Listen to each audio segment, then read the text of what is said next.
Good morning.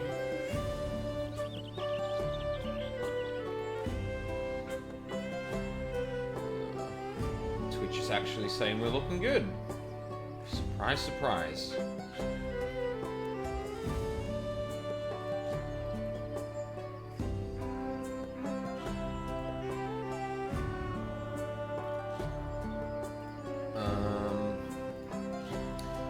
So, I didn't quite get as much time to do, like, fates and stuff as I could last night, because there was emergency maintenance. For very good reasons, like, to be fair. But yeah. So I had less time to get flying and stuff like that. I did get flying for Kapacha, but Kasamuka is gonna have to wait for another time, so I hope we don't go back there anytime soon. I thought I'd actually gotten all the ether currents there, but when I went to check last night, I had like 2 left to find out in the open, and a couple of quests, obviously. But that's not gonna hurt us now.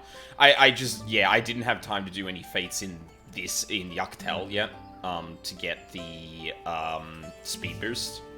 So I'm probably not going to try and go out of my way to do them unless like other people are doing them as well, because it'll probably just take more time than it's probably worth, considering we've only got half the area left to go. But yeah, we'll see where we get to with that. If there's any convenient ways for me to get that done, then, you know, we'll consider it. But yeah. Figure we get started ASAP, since I'm a little bit later than I expected, or than I wanted, really. Yeah, I just struggled to wake up this morning.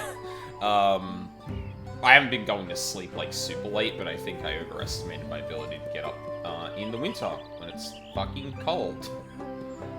I really hope that's another button I'll talk later. Right. So, we are about to head to, the other portion of Yuctel, which is the Bio-luminescent forest, after soundly handing Bakul Jaja his ass. Because he fucking deserved it.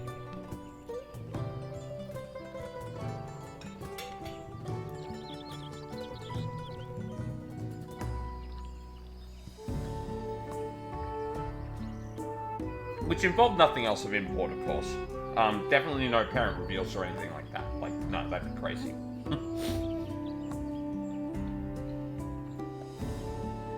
So I'm just rearranging things in OBS.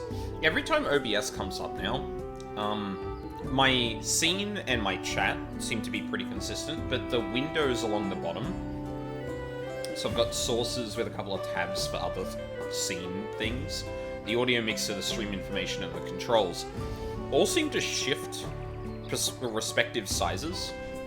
And I can only assume it's because of the way that, like, plugins are working with it, that it opens up the last 2 with similar proportions and then forces open another one with a set of proportions, which shifts off everything else into really different proportions. It's weird.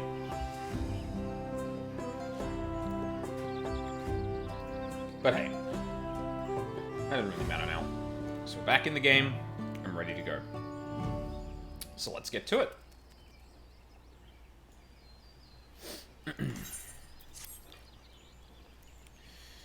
Hi, Wooklamutt. Into the Traverse. Wooklamutt wishes to know how traversable the Tienbeck Traverse is.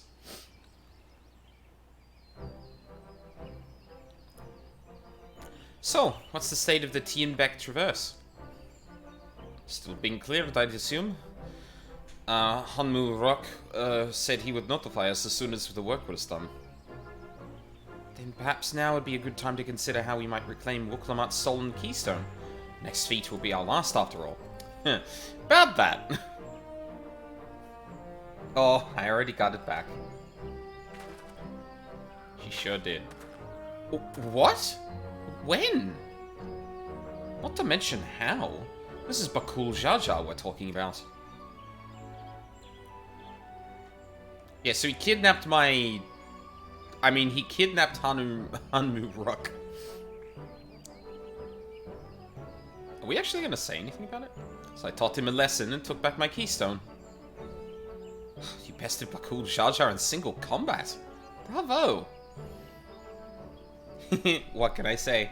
I've had good friends to encourage and cheer me on. Hell yeah. Hi. There you are. Our extractors have contacted me with news of their success. The Tianbeck Traverse is now safe for travel. And we can finally make, we finally can make for Mamook. That's a strange way of phrasing that, Erenville. Come to think of it, isn't it Bakul Jar Jar's home? I can only hope its residents don't share his winning personality. If it is indeed the city where Ketenram first met the Dawn Servant, surely some civility awaits us. I would not be so certain.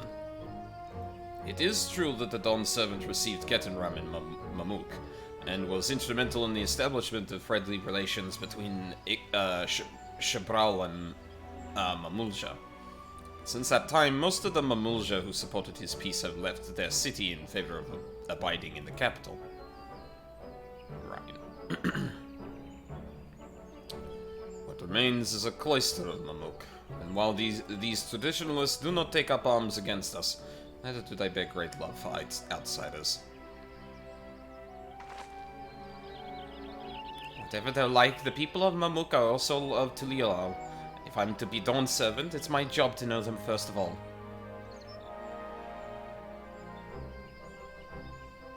Well, we'll be on our way then. I'm glad I could learn about where I came from, and eat so much Shabrak Pibild besides. Thank you for everything, Hanmurak. Till next time, take care.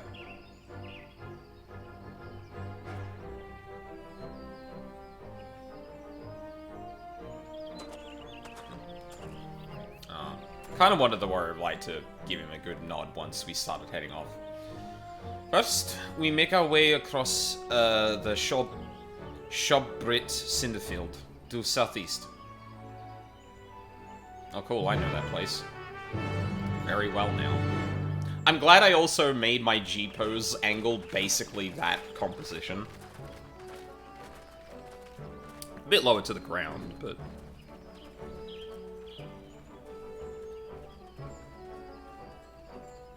How you have grown indeed.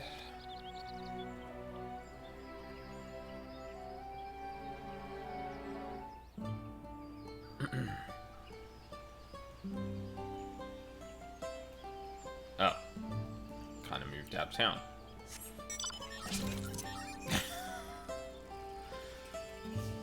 You guys are idiots. They won't be looking for a Rai yes in the jungle.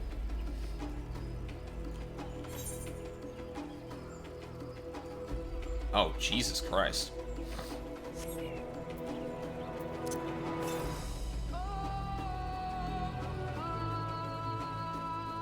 I'm still wondering why they start this track off with, like, a record scratch kind of thing. Well, it's not so much a record scratch so much as it's like a warping, if that makes sense.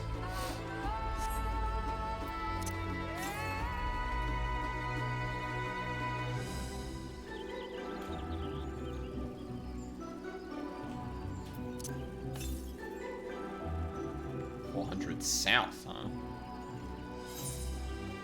Oh, that's probably in the next area. If it's directly south, then yeah.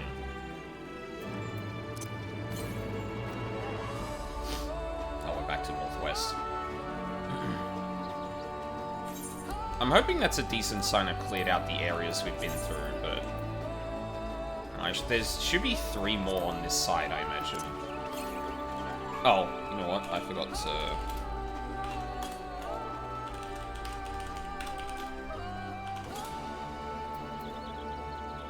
What?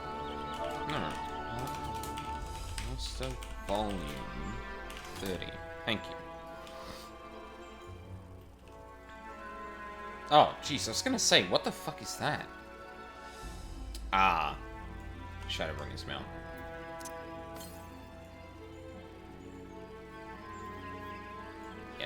If it's south here and southwest here, I have to imagine it's, like, around here. Unless it's literally on the edge of the cliff here. But that could easily be confused with, like, something on just on the other side of it as well. Oh. Directly south. Hello. So yeah, there's definitely one, like, northish area here.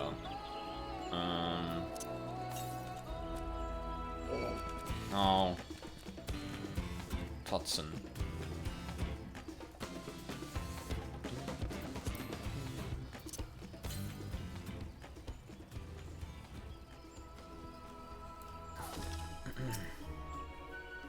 I wonder if the first and second promises have already arrived in Mumuk.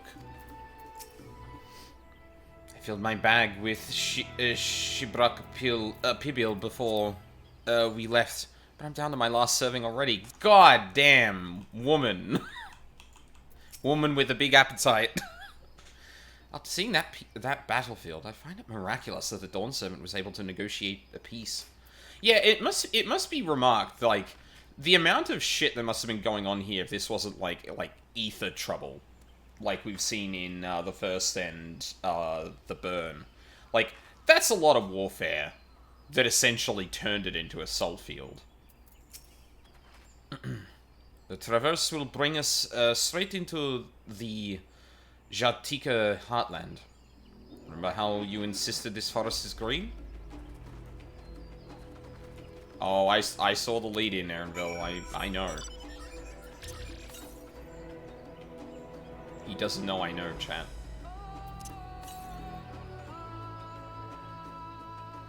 Oh no, this is not going to be on the path, is it? It's going to be on the... It's going to be on the ridge above. Fuck. Oh yeah, 100%. Yep.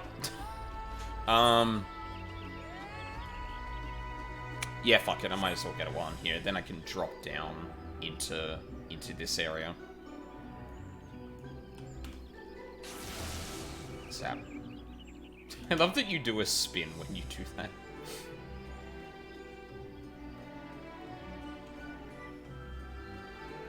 I should have known it wouldn't be directly on this path the second it started going down and there was like a cliff.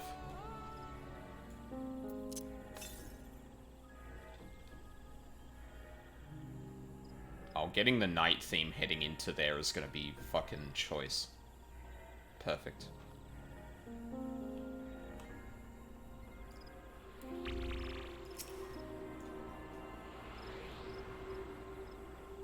Now, hopefully it lets me jump down here. Hopefully it lets me jump down here. There we go. Ugh, don't worry about it, Krail. Path is quite steep, isn't it? Yeah, a little steep. Let us take our time and descend safely. I immediately smudge. Sprint. Run as fast as you can. Oh wow, we're actually going to go into... Oh, yeah, there was a cave-in, right. I spoke with one of the extractors on my way down. Apparently Bakul Jaja cleared away the one fallen tree remaining by barreling through it. But Wuklamat single-handedly defeated someone possessed of such physical might is nothing short of remarkable. Still, we ought to proceed with caution. There's no telling what his wounded pride might compel him to attempt. I agree. We should probably all make sure we don't let Wuklamat out of sight without someone with her. You know, like some good friends would do. Also, I went back to that scene to, like, make sure I wasn't, like, being so harsh on the Aaronville thing. No, Aaronville stood there. Aaronville was in the group, and he said fucking nothing that entire time. So, I contend that was, like, definitely just an oversight. Like, someone didn't realize that sequence would play out the way it did. When they either reworded something or rewrote something. I genuinely, I don't think... I think that's a mistake. I don't think that was, like, the actual intent, but who knows. Aaronville said this traverse was dug to facilitate incursions into the forest above. Intentions notwithstanding, you have to admire the dedication.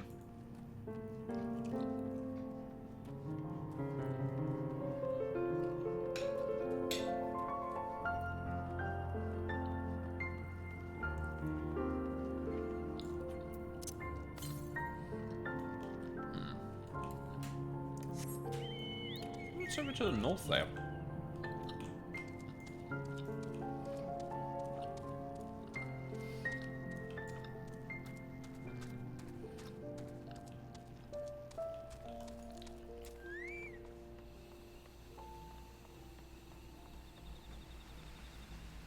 Bro.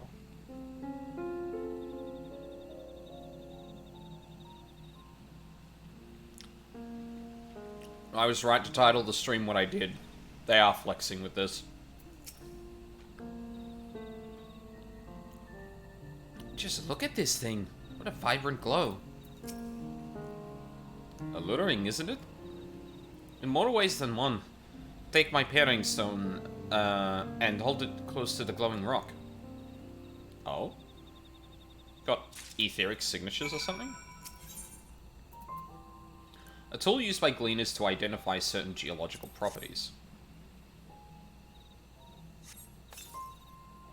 As you hold the pairing rock in the soft glow, it affixes itself to the boulder with surprising force. Oh. Pairing stones are natural magnets, and that's a meteorite filled with iron, one of the many remnants of an ancient meteor shower. The heterogeneous ether they emit causes surrounding flora to glow unique hues, as you can see. God damn.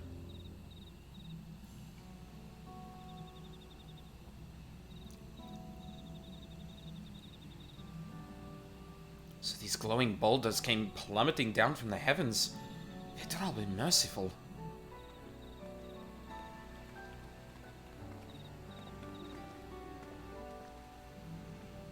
There you are.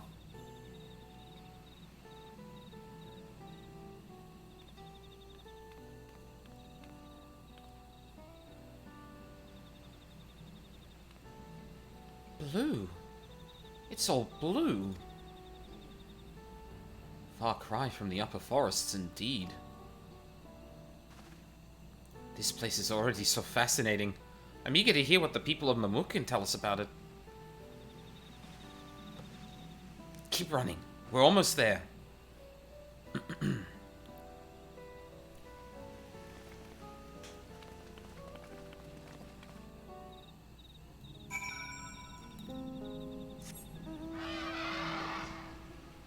Yeah, I'm curious to walk around a little bit in the lower areas that are a bit more dense too, because I imagine that's where the lighting pays off the most. Too south.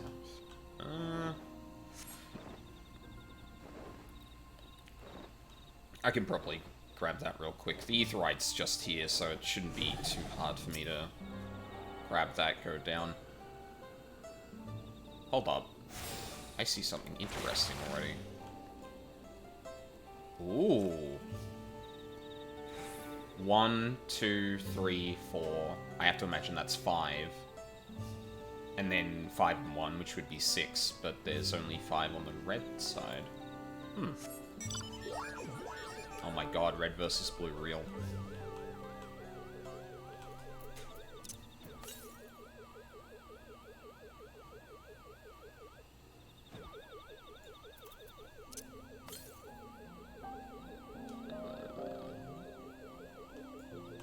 Like we've hit the end.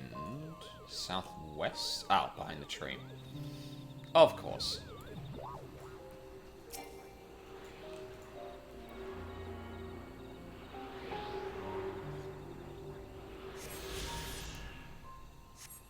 No, don't need to do that. You just... Oh, I didn't even set it to my free destination. Whoops. Oh well.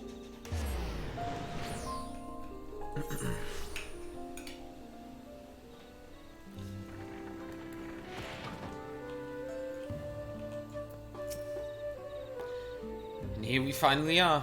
Now to find the Elector. This is also my first time visiting Mamuk. I have no experience in interacting with the locals. But given Hanuruk's parting words, I would advise a cautionary approach. Yeah. Definitely fair. City of Silence. Finally in Mamuk, Wuklamat is eager to make progress. Well, we all know what comes next. Let's find that Elector. Two streets seem to converge upon this plaza. So I propose we split our numbers between them. Now, given Hanmu Rook's guidance, I also suggest that we err on the side of caution and move through the city in pairs. Ernville can come with me, and Alizé can go with Kryl. That leaves Aldine to accompany Wuklamat. If these arrangements are to everyone's satisfaction, then may our respective searches prove fruitful. Okay, good. We've got the buddy system going on. I'm glad. Can I get there quick enough to get a gold, I wonder? Hold on. I saw a couple of people dash off to do that, so... that's worth a shot.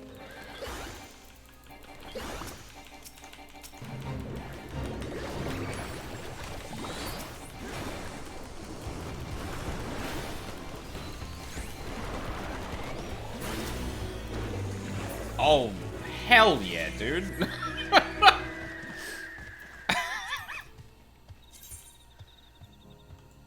Simple as.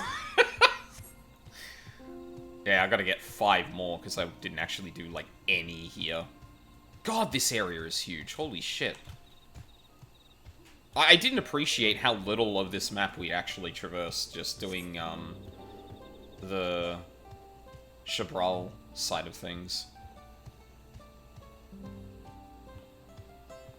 What I should do is just, like, actually prep all of these, so I don't need to prep them, like, walking into shit.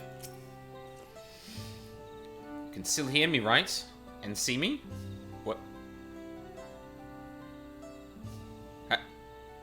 What?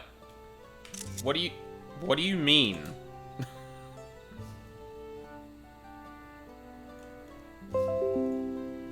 Huh?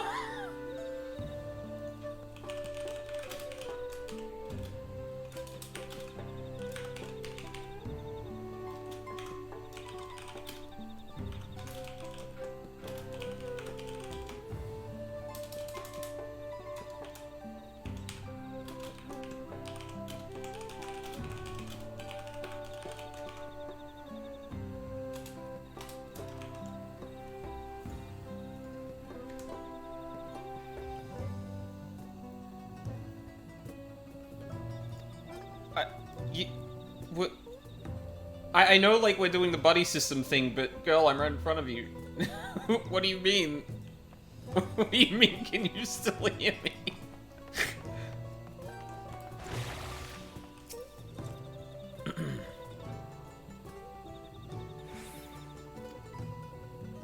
The word may as well be ambient noise for all of the care this citizen pays you. Oh, Kurt Doppro. Yeah. As you begin to speak, the man abruptly turns and leaves.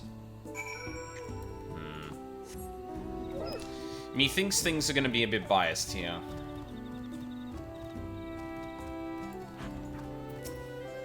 Oh! Oh, no. Right. Sorry. No, now I understand what she was saying. She's like, you can hear and see me, right? Not because, like, with the buddy system, but, like, she's probably gone up to people and they've all left and she's been like... What? Have I become invisible? Can no one hear me? It was 100% what it is. Fuck, I should have guessed something a bit more... a bit less, God, the only word that's coming to mind is bimbo, but... Please tell me you've had better luck. No one will talk to you either? I was prepared for hard stares and harsh words. This is something else. That building there looks like a shop, doesn't it? Let's go and take a look. The merchant wouldn't ignore us, surely.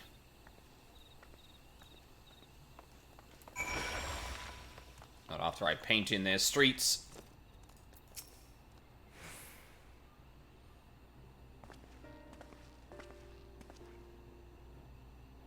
Hello there.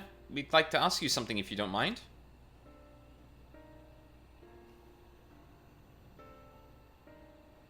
Move along, outsiders. We're just trying to find someone. The Dawn Servant Selector. Could you tell us where they are?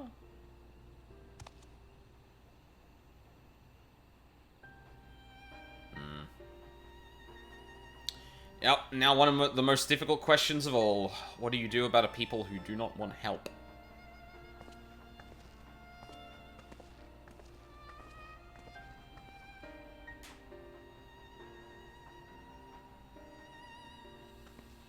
Oh, that lingered a bit longer than I think it should have.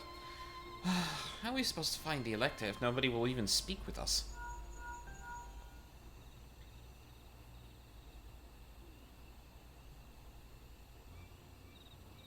Everyone, can you hear me? Come to the massive stone structure on the west side of the city, as quickly as you can. Okay. Uh-oh.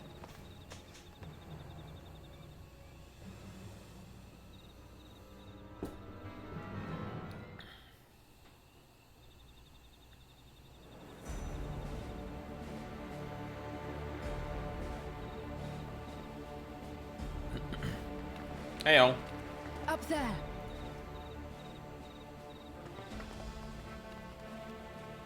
Oh god, what is happening?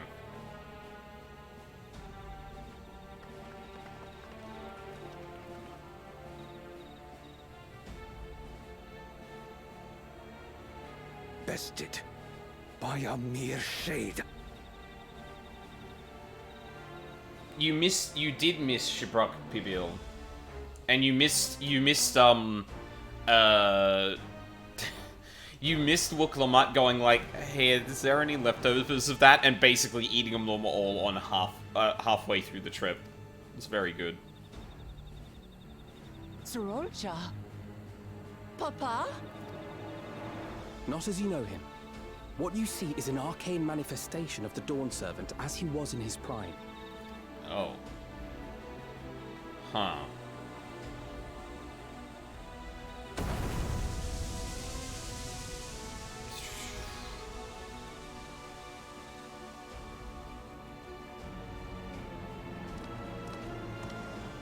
That must be the test, then. The channeler is Irelja, Autarch of Mamuk and Elector for the feet of the Brotherhood.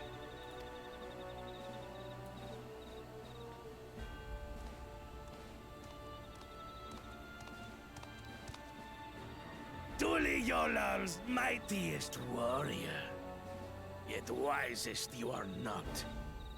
You who spurned your retainer's aid when battling your betters. Ooh, okay, good, good. This is the incisive shit I want to see is like, bro, what are you doing? To prove oneself superior to blessed siblings by surpassing the shade of Galul Jar Jar himself. That is the final feat. The first promise fought alone and fell short, but that is now the least of his concerns. You could have let your foolishness end with your failure. But instead, you attempted to harm an anointed Elector. What? Oh, come on! We are not about to only disqualify Zarul for this shit. Fucking Bakul Jaja was doing... Or actually, yeah. Bakul Jaja has done several things at this point that should warrant his disqualification. Soralja, as of this moment, you are no longer a claimant. I disqualify you from the right of succession. Be gone from my sight. Oh. Oh no.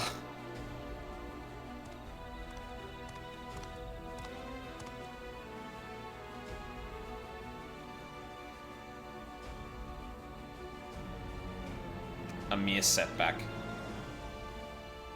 Sorry, merely a setback.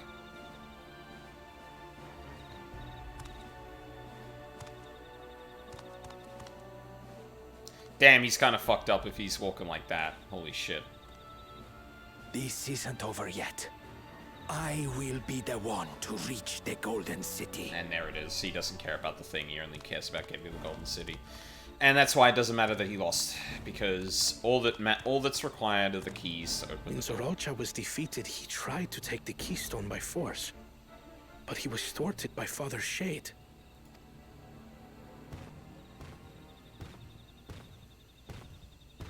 My dearest child. Welcome home. Oh, for fuck's sake.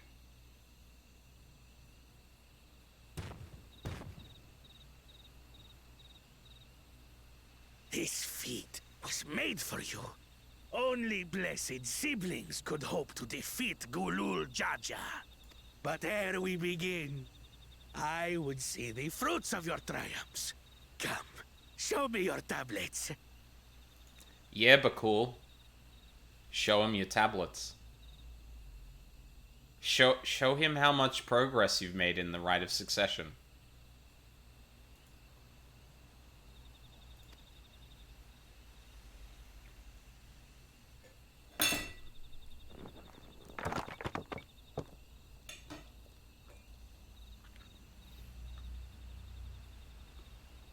What is this?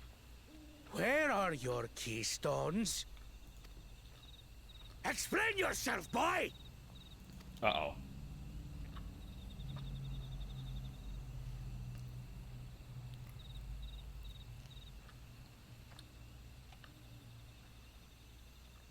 No matter. Not all can be expected to go to plan. What keystones you lack... Oh, you are not about to do this, you absolute fuck. you can easily take.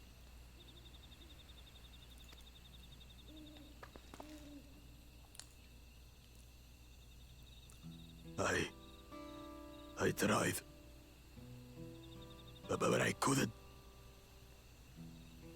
I cannot beat her. Oh, I'm getting bad vibes from this. I feel like we're about to have the scales tipped a lot I feel like, given the parentage and that, they're gonna try and, like, fuck with the test and the feat to give keystones to Bakul. Unless he's disowned here. Tell me that you, glory of Mamuk, for whom all here have sacrificed, were defeated by your inferiors. You are as useless as your siblings. A failure. Leave and never return! You have no place here!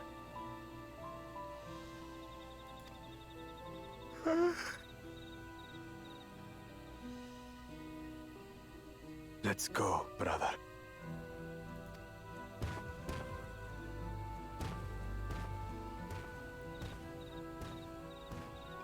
Worthless! Pathetic! This was our chance to claim sovereignty, and he ruins it!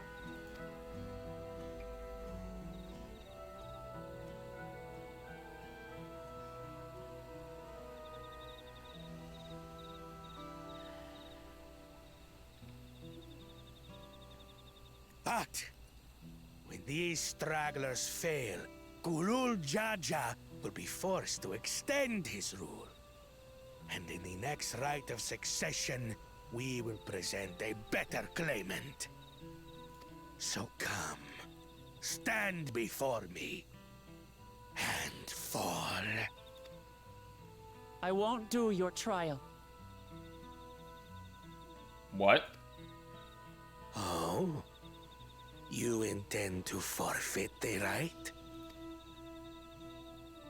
Papa wants his successor to intimately understand the country he loves. Every step of my journey, I've learned something about our peoples and their cultures. I would do the same here in Mamuk. The Mamulja deserve nothing less, so your battle can wait.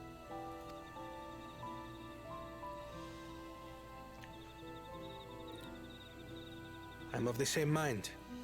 Father named you an elector for a reason. There must be something that he would have us learn.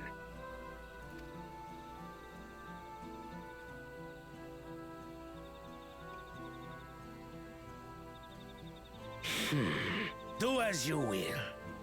But until you triumph over the Shade, you shall proceed no further. Yeah, that was gonna be too simple if it was just a straight-up fight. Hopefully Wuklamut actually struck a chord with... Yep. Promise. I would speak with you. Meet me on the western outskirts. There we go.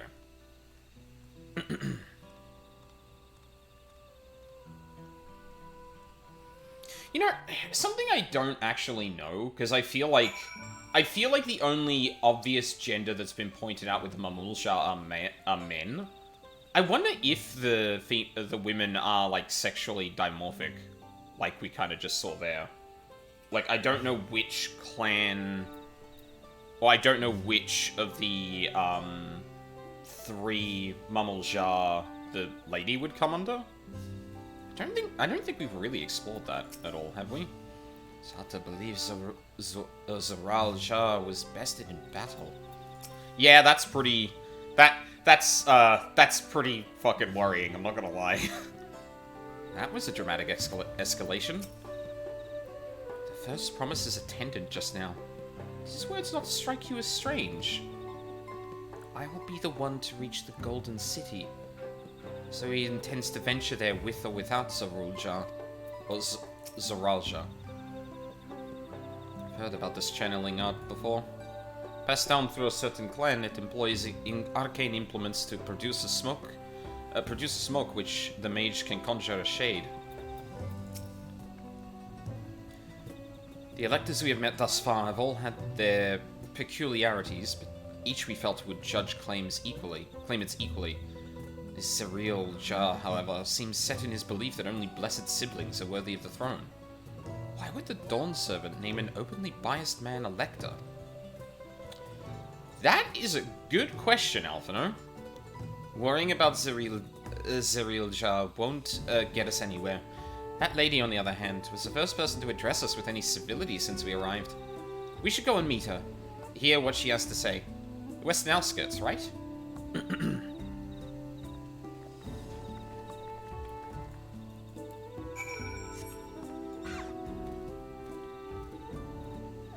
Just kind of directly down from here, which is nice. Thank you, video game, for thinking level design through. Damn, it's almost like this was designed by someone.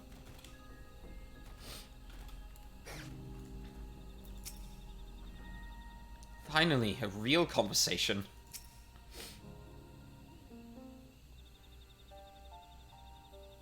Thank you for coming. My name is Milalja. Here we may talk freely, away from prying eyes. And what was it you wished to talk about? Do you know the cursed Silky knowledge? Is it something about the tail being the real thing? I feel like it's something like that. Tell me, what do you think of Mamuk?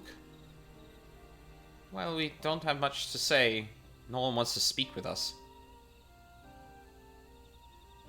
All who remain in this city are devoted to the traditional ways.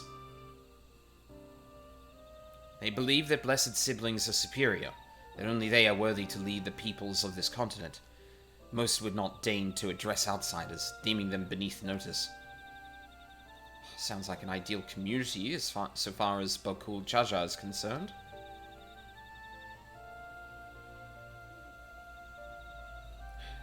I'm tired, exhausted by this senselessness.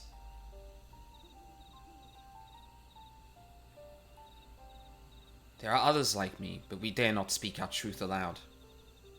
Yet now we have an opportunity to reclaim our agency. For you have bested Bakul Jaja. You, a Shabral inferior by old presumptions, triumphed over our two-headed champion. This time, anyway. Next time I might not be so lucky. Bakul Jaja is just that strong. I seriously don't understand why he cheats so much. It seems he'd do better if he just trusted in his own abilities. He's desperate. Spurned on by Zaril, I imagine. Other blessed siblings have fallen before. Molar Jaja of the Silver Scales, for one. He traveled across the Salt in search of conquest, only to be overcome. Should I know that name?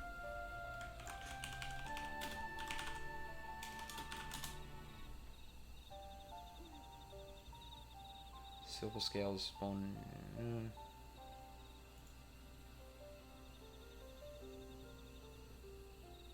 the Wanderer's Palace.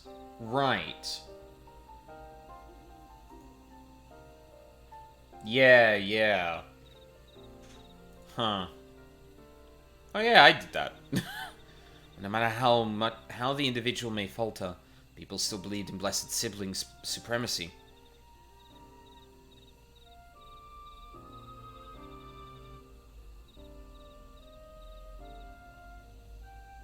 Because of my father. He who united Tural under one rule, who in their eyes stands as a testament to the tradition's infallibility. Regardless of your father's virtuous intent, his greatest triumph has only fanned the flames of our people's obsession. Yeah. However, as both his daughter and claimant to his legacy, your triumph could prove that Galul Jaja's strength lies not in his birth, but in his character. And in so doing, he may give us the strength to renounce blessed siblings forever. I can understand wanting to forsake zealotry, but isn't forsaking two-headed Mamulja going a bit far? You must decide that for yourself. Whatever the price we pay is worth an empty dream. Well, whether the price we pay is worth an empty dream.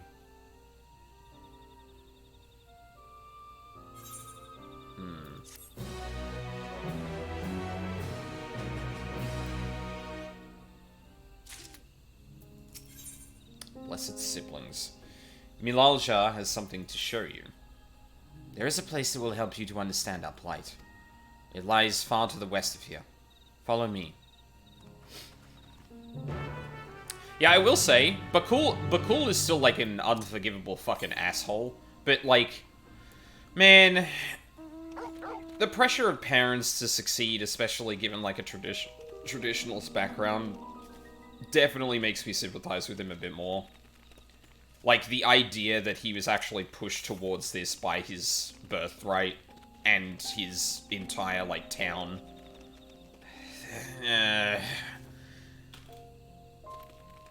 It's kind of the circumstances thing, right? Like, ironically, Zaral, sorry. God, I always pronounce his name the other way around in terms of the vowels. Zaral, on the other hand, is kind of, like, chooses the way he's going. Whereas I feel like I could chalk up Bakul a lot more to, like, circumstance. If that makes sense. It makes me wonder if, like, Bakul is about to have, not like a face turn literally, but, like, if, he might kind of, become a bit more amenable to these ways if, like, you know, we like, in the midst of doing this, like, Bakul's like, Jesus, alright, I guess she's a real deal, like, I can't fucking hide from this anymore. You won't find sites like these anywhere else. Is that a meteorite up there? He's going to the beach, of course, right. Everyone's going for the beach eventually. Aye. Judging by their attachment, that tree must benefit from the meteorite's unique ether. Anyway, we should press on. Milalja was anxious for us to see whatever it is she has to show us.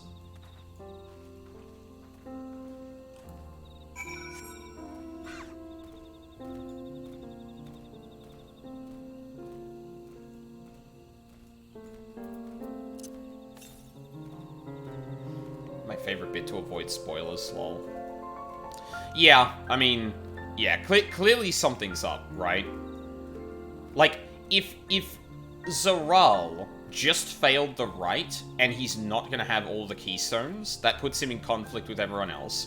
Bakul is so out of the area too. Well, so out of competing at the moment that, like, what the fuck else is he gonna do? The only two people that realistically have a chance at the moment without explicitly, by their own merit so far, are Kona and, Wuklamat. So, either Bakul falls to the wayside because he's so out of league at the end of the zone. Well, yeah. Here's my shot in the dark. Bakul is going to essentially abandon it. I don't think he's going to explicitly team up, but I think he's going to be like, yeah, okay. Okay, no, you're the real deal. I can't compete with that. It would be foolish to try and do that. I don't know if he's going to help, right? But I feel like he's probably going to bow out in some respects. whereas Zoral, newest girl, I'm not gonna lie, you just keep repeating that every time I say a spoiler is, like, I get it. Like, bringing up the story bit every time, but, like, just blanket saying that anytime I say a spoiler, like, sometimes you could also not say anything about what I'm saying. Like, I appreciate, like, this is the spoiler bit, it's equivalent to the smile, but, like, let's ease up on it a little bit. And my other shot in the dark would be Zoral. Like, Zoral is gonna have to fight us for the Keystones. I don't think he's... Well, no, he's disqualified. So, oh, actually, yeah. Or that, or Surreal is gonna use him in some respect. Because I feel like something that's hasn't gone addressed yet is the way that Surreal's plan, like, kind of like Kryl noted, seems to be... have overlap, but is not the entire same motivation as... Well, actually, Zarul might not even care. He might just want to get to the Golden City based on ramp. The canopy blocks out the sun so completely. It's as if we were in a room without windows. A hunting camp, like as not. I'd love to talk to Mamulja hunters and learn about their ways. Except they'd probably ignore me. The others have continued on. Let's catch up to them. Also, just like, you know, kind of, you know, thought that I've never voiced before. I'm pretty sure Solution 9 is meant to be the Rads at Han of this expansion. We haven't seen hide nor hair of... We haven't seen hide nor hair of the Northern Continent, then again, so, like... This is a lot of game. We've got a lot of game left to go. This is, like, my halfway day, at this point, but, like... a lot of video game left to go.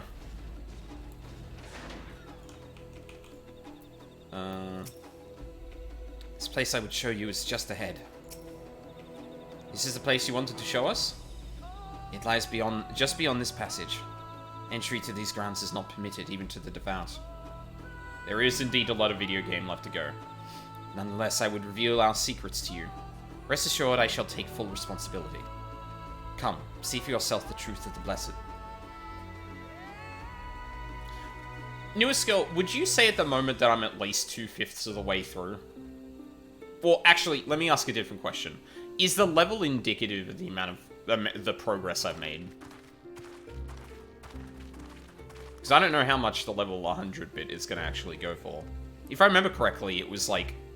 There was level 100, and then I think the most of Ultima Thule that was max level. Jesus, that's a big Sinote. I shouldn't have looked down. Oh, no wonder she's fearful of heights. She got thrown into a Don't fucking be Sinote when she was a child. That is our destination. God damn.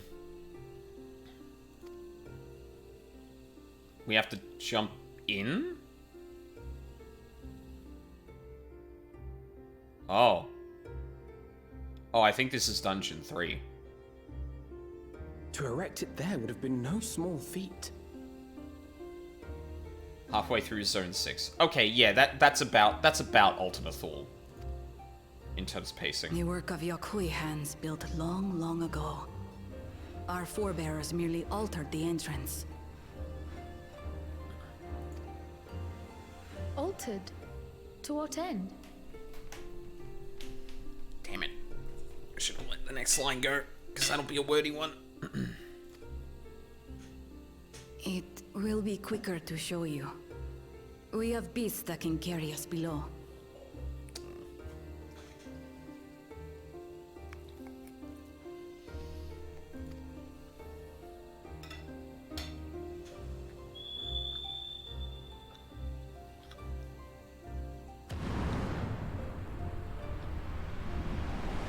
Sorry, I'm eating a little bit like a caveman right now.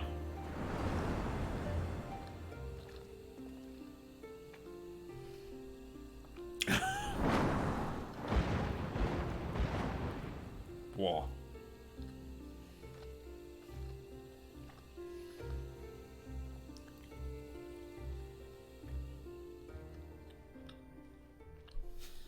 They're so ugly, I love them. What? Oh, come on. No love for the Yol? How dare.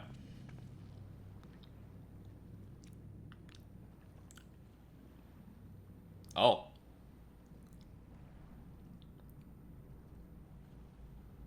A cool cha-cha. What? Couldn't wait to laugh at the failure? You've always come here to cry. Ever since you were little.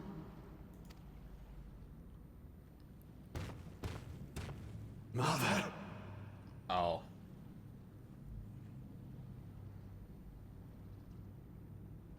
The third promise seeks to learn about Malmuk. She may be our chance to finally end what we have been powerless to stop.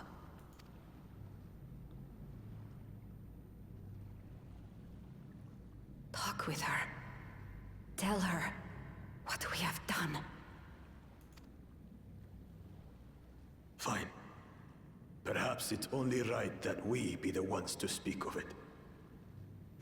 Blessed as we are.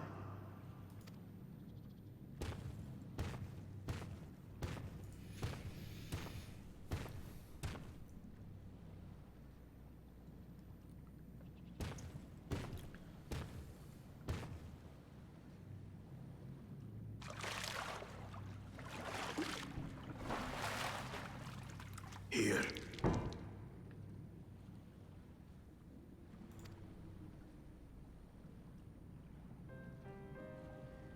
This vessel holds the remains of a two-headed Mabonja. An infant. Okay.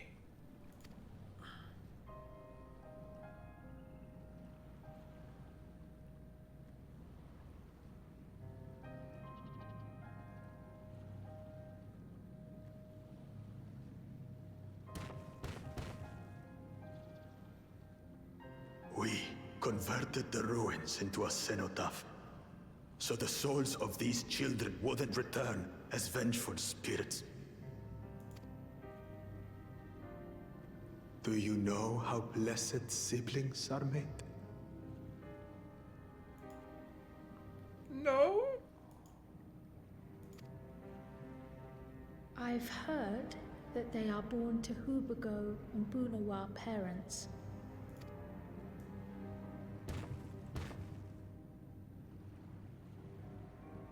Such unions between clans were originally arranged to stop infighting. The war against the Shibran was going poorly, and we needed to be united. Then, one day, a child was born. One blessed with two heads and tremendous power. When this child grew old enough to lead our army, we became unstoppable. The Shebral had no answer, and we drove them all the way back to the trees above. Oh, don't tell me there's like... Oh, god damn it. This is gonna be some fucked up situation forcing people to have children, isn't it? Awakened our greed. We became obsessed with conceiving more and more of these superior children. No matter the cost. Of the countless born, most die. Trapped in their shells. Only 1 in 100 survive. Oh. Oh.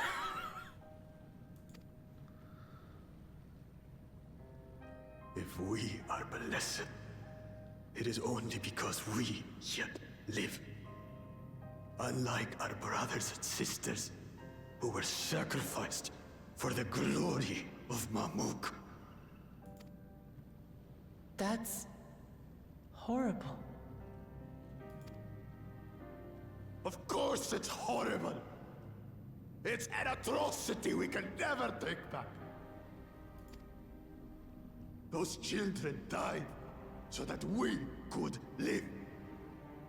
So we had to succeed, no matter what. To fail would mean it was all for nothing. Nothing.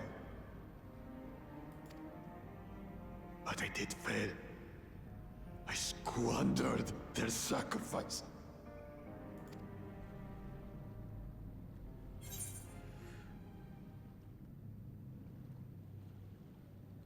No. No, no, no, no. Oh, no. Oh, please, don't fucking do this, dude.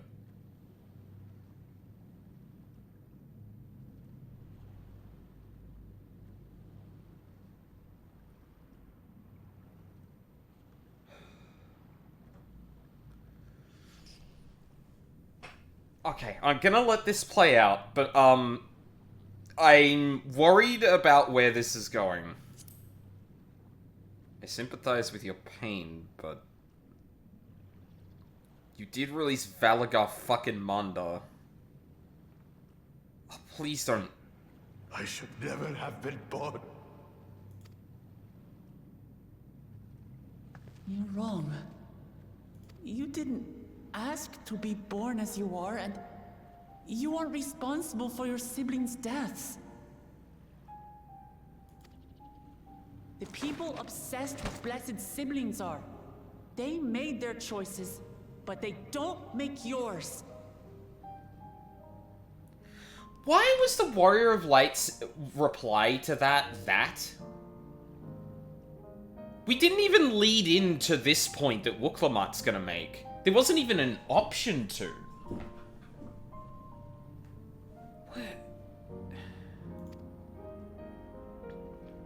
Since when do you let others push you around, Bakul Jaja? What do you want? Say it!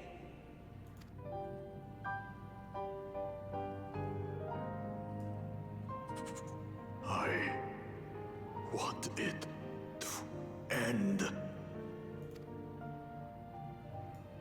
I don't want any more to die.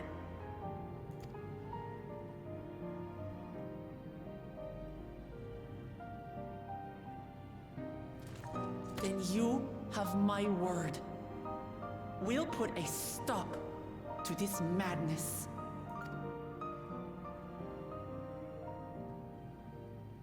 Blessed siblings are revered by their supporters as a means to achieve dominance in Taral. If we understand why they harbor such aspirations in the first place, we would be better equipped to treat with them. Indeed. I just hope they will be open to discourse.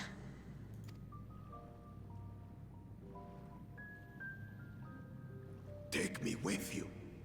Those fanatics treat my words as gospel. No. There will be trouble if your father finds out you're still here. Moshutural Zush.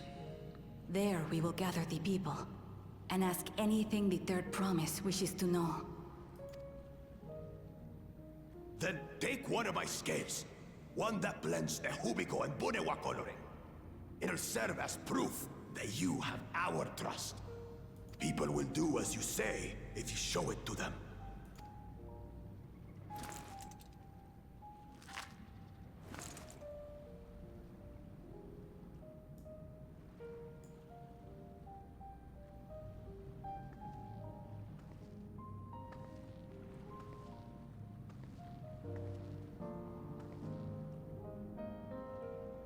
I'm sorry for what I've said and done. I don't expect your forgiveness.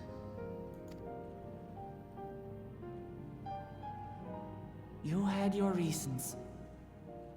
I'm glad I could know them.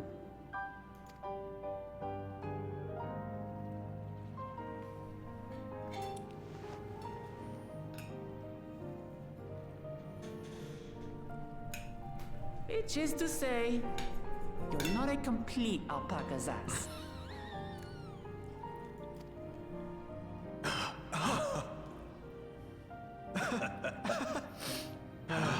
Thanks, Wuklama.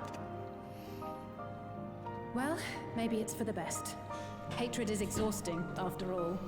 True!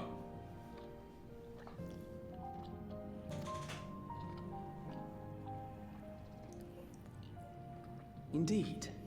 So let us make the most of our newfound friendship and bring together the people of Mamuk. We have much to discover.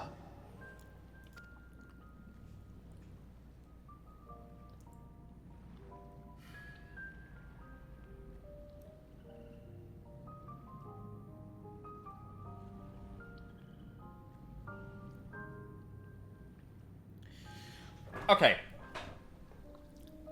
I do like a lot of that scene. I will say I'm a little off-put by some of the Warrior of Light's response to that. Like, okay, let me treat this as charitably as possible, right? What I think the point was there was to, for a moment, bring back the fact that Bakul has been objectively terrible to people and released Valagarmanda.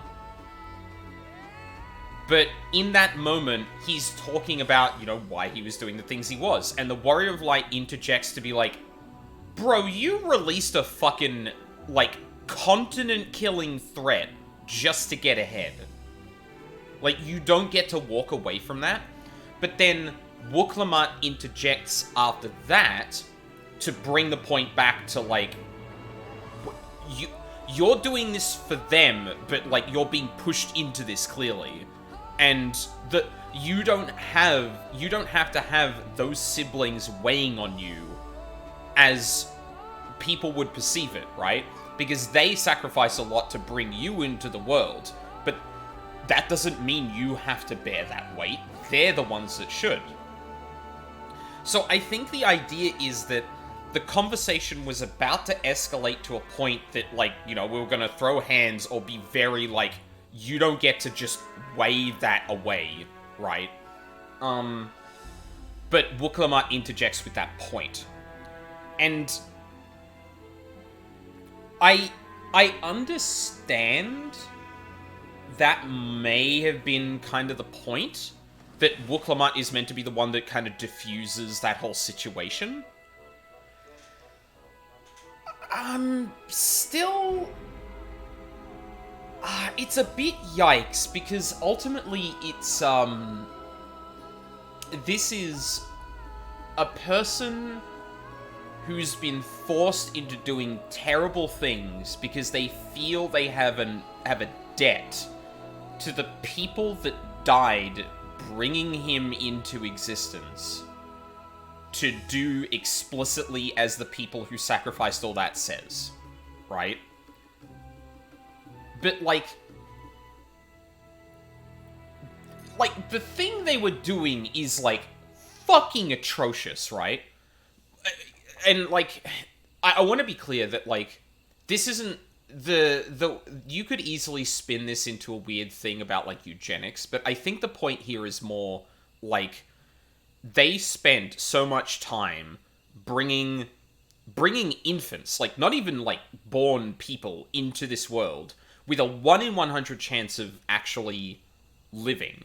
And rather than taking the obvious other measure of just mating with other people, they pursued that specifically as a route to conquest. And that's a lot of life, time, and energy spent on that. To then heap all of that responsibility on the 1 in 100 children that actually make it is, like, fucking despicable. Right? At least in my opinion, and that's something I need to come back to in a second. But as much as I think that's the case, I don't, oh god, yeah, I bet. As much as that is the case, I think there's still something to be said for Bakul's okay, so you've got a couple of competing things here, right? You've got Mamook in general and their kind of approach to trying to make the Blessed Siblings. You've got Bakul, who is forced to act under these auspices, essentially, and have essentially, from childhood, the weight of all of this put on his shoulders, and obviously kind of like, I would say probably, emotionally abused to act in that way, thus the way he acts later on. And, like, that doesn't make anything but that Bakul does right, but I think in that moment, bringing it solely back to, but you did these terrible things, is kind of missing the point, because Bakul doesn't say, like, isn't standing there justifying the things he's done. He's talking about the tragedy. He's focusing on the tragedy. He's not trying... He doesn't seemingly try to justify it so much as point out the logical train he went through to get there. And that is not the same as justifying it. But the Warrior of Light interjects like he is. And I'm glad that Wuklamat ends up taking control of that cutscene. It's actually an interesting moment in that the Warrior of Light, who's usually the person who's trying to guide things, actually steps a little bit out of line, in my opinion, and Wuklamat is the one that brings the conversation back to something productive. Like, I actually think that's a really interesting moment. I just wish this wasn't the point at which the Warrior of Light tried to interject like that. It feels a bit gross. It feels a bit gross. It makes me really curious what the responses were in other languages. Yeah, I could 100% see this being one of the cutscenes that really, like, I could easily see that being a big factor. Like, this is the kind of thing that comes down to explicit language use here and there. Oh man, yeah, like it makes me feel a bit gross having the Warrior of Light say that shit and having no other options out of it. Even if I grant that I think the rest of the cutscene actually benefits from Wuklamat being the one to bring the voice of reason into the conversation, and in a very, like, astute way at that, I really like that. God, I wish it was about anything else than what just transpired. Seemed like there's a lot of wiggle room in the nuance of the language chosen. Yeah, I mean, it depends, right? Like, obviously, different languages have different ways of specifying things, and it's a challenge of localization. One language doesn't map onto another, and we can lose some very important things about that with direct translations, to much of the chagrin of some shitheads, but what they did not choose, I guess, would be a better way to put it. Yeah, exactly. And yeah, the internet has really latched onto the eugenics angle. Yeah, Man, like, this isn't, like, okay, to be very clear, this isn't, hey, there's a chance your child could be autistic or have some other mental illness based on genetics, blah, blah, blah, because there's a history of it, right? This is a 99% chance your child will not make it past birth. That's not really the point, and that's why they stack it so heavily, because, like, they don't want that to be the angle.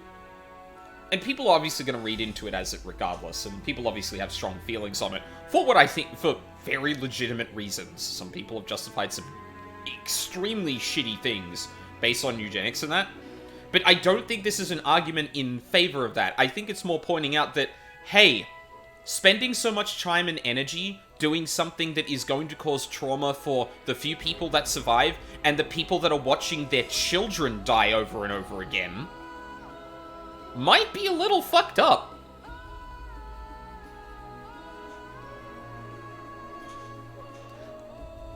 Just saying. Alright. Oh, man. That's one of those cutscenes I would love to dig in, to drill down deeper with people.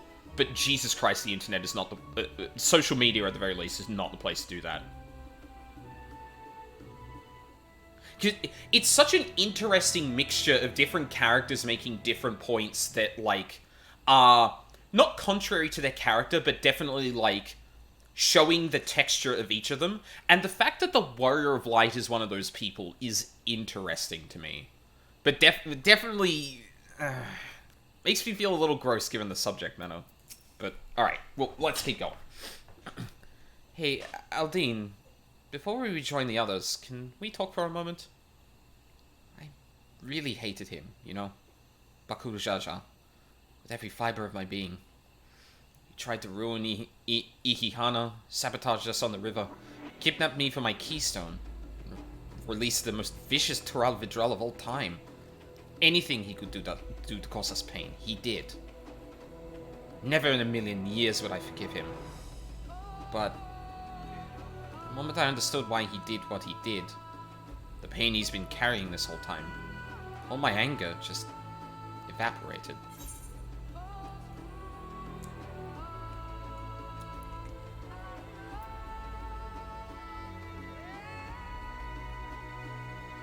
Wow, we're really riding this kind of angle with the Warrior of Light. Like, this is softening up a little bit, but like but the Warrior of Light is very firmly like, okay, let's not just, like, the slate is not clean, and I imagine that Wooklamat is going to agree.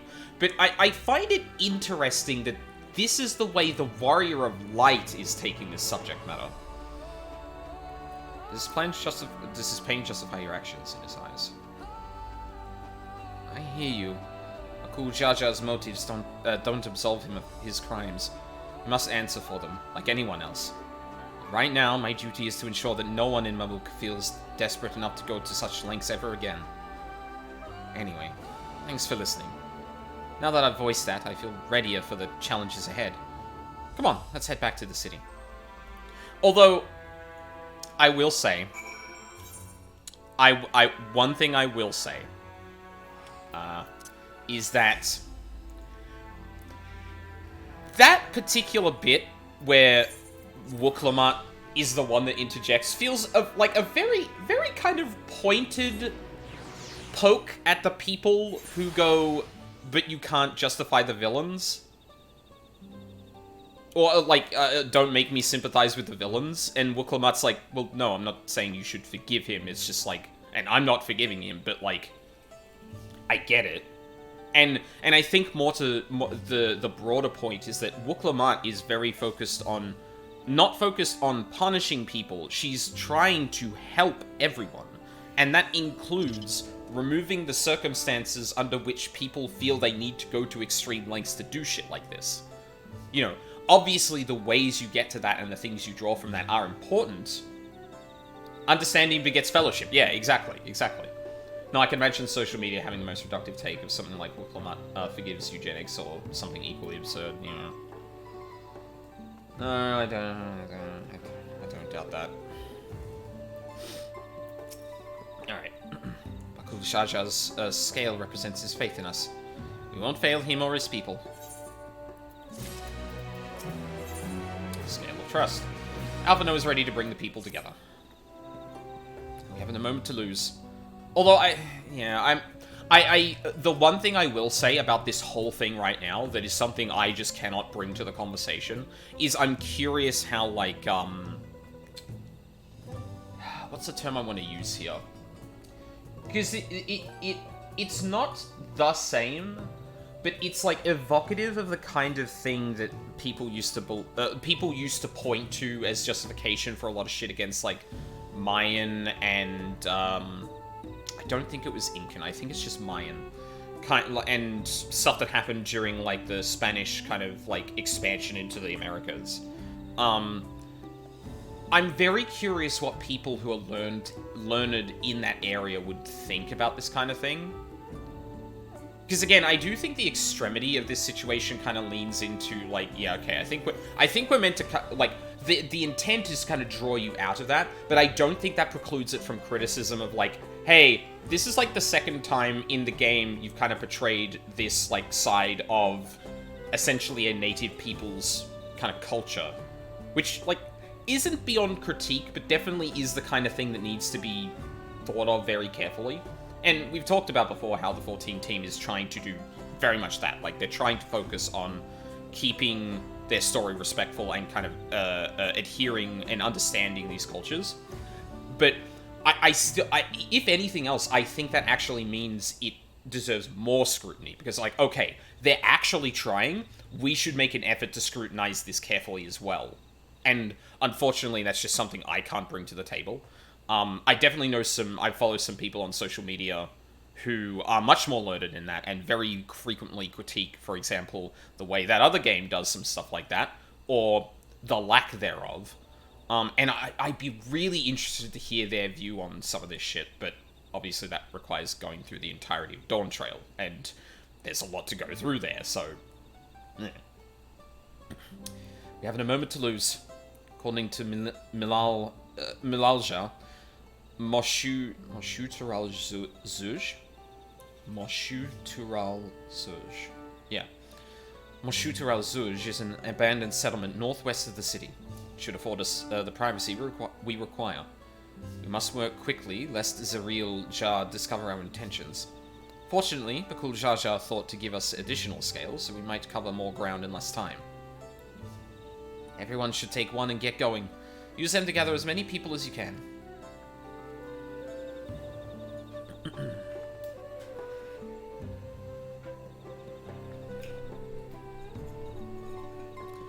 Aldine, let's retrace our steps.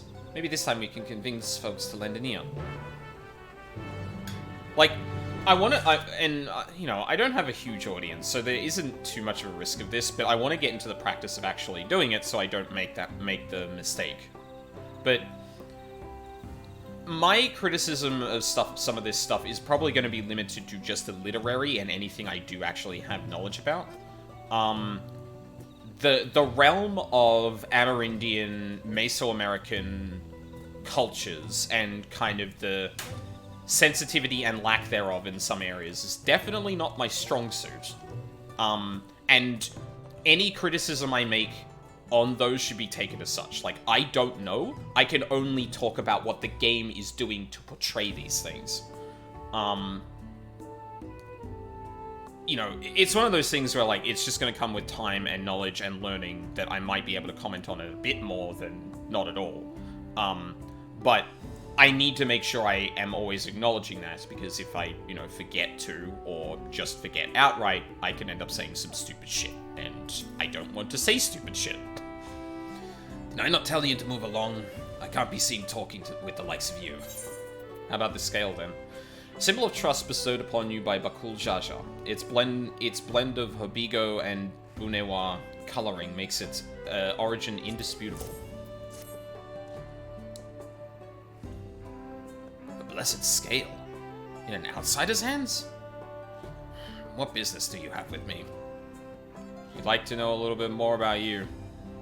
So Bakul Jar Jar sent you to call an assembly.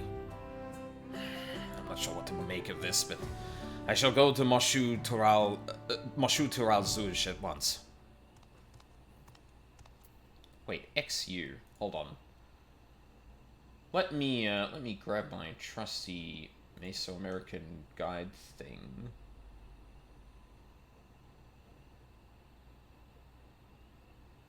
U before a vowel? No. So it would be Shu. Moshu Tural. Stop following me. I'm not following you, I promise.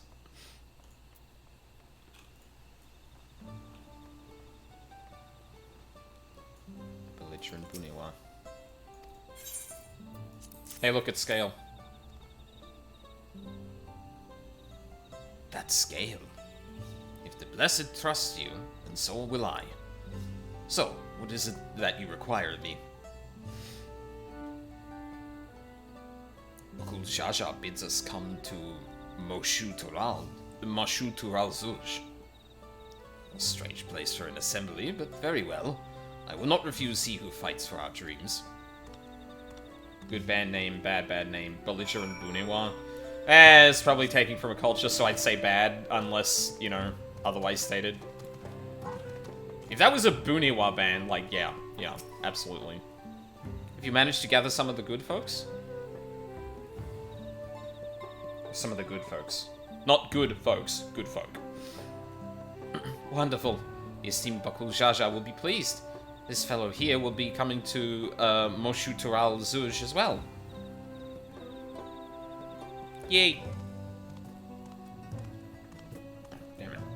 Apparently there's an Ajul nursery to the north, to the west called Golmajik Grove. Could you go and see who you can talk to there as well? Yeah, I can see that. I could... Oh. I'll meet you in Mashutural Zuj afterwards. There's just one more person I need to find.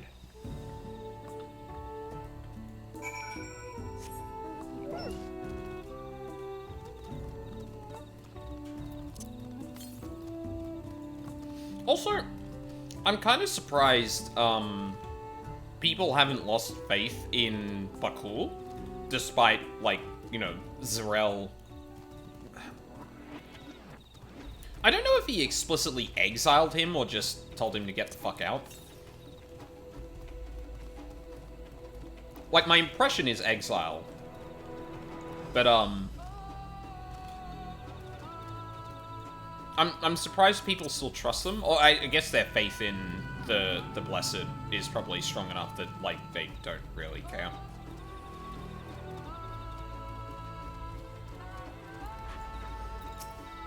Either that or that will actually come up. Leave this place, outsider.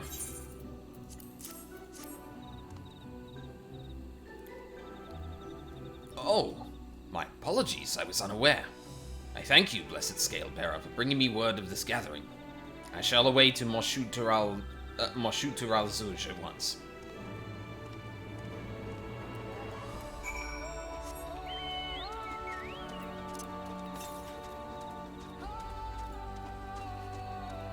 God, this place is so fucking pretty, dude. Let me go find this fucking...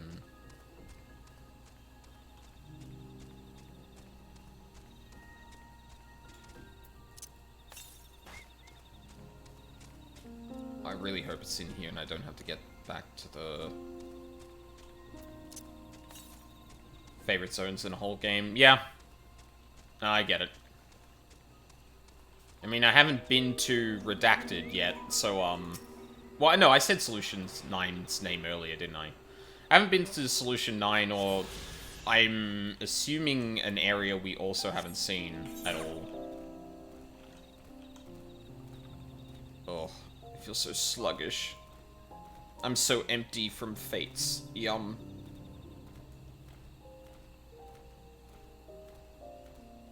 I really need to clean out my inventory, too. I chucked out a bunch of stuff, prior, but... My absolute worst trait is sitting on a bunch of coffers that I'm never gonna use. Y'all got any more of that mount speed? Yeah, real? Just one more fate, bro. Just one more fate. Oh, okay, so a couple of FF14 memes crossed my... Dawntrail memes crossed my purview. Accidentally, they weren't tagged, but they weren't even spoilers or anything like that. And there seems to be like a, there seems to be a group of people who are kind of like saying Kona is the kind of person to say like, just one more highway, bro. One more highway will fix Tural. And I'm like, oh, that's such a good encapsulation of that character. Oh, it's so good. I open the coffers I don't use and sell them on the market board. Yeah, exactly. It's just like, and like clearly you don't own an air fryer energy. It's so good. Just one more lane, bro. One more lane. It'll be fine. Trust me. Just one more road.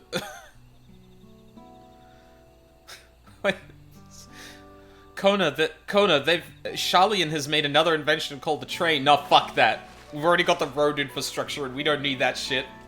What do you mean? You like all Sharlayan innovations.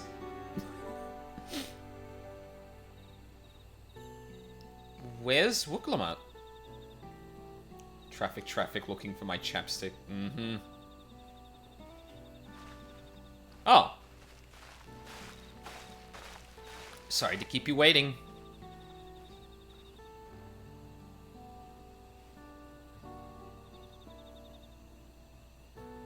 You invited the second promise as well?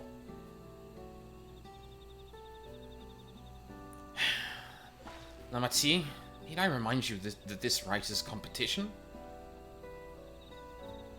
Whatever advantage you're about to share with me, you ought to utilize to your own benefit. I barely made headway in communicating with the locals. At this rate, you lead the race to the Golden City. I need your help. To compete the feat? Or complete? No. Mumuk has a problem I can't solve on my own. And you're the most clever person I know. I want you to hear the people firsthand, so that we might come up with a way to help them.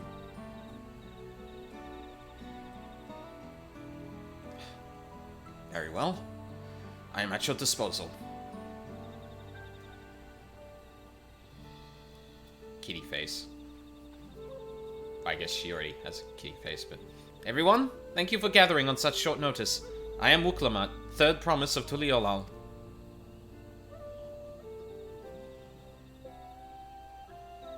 Promise?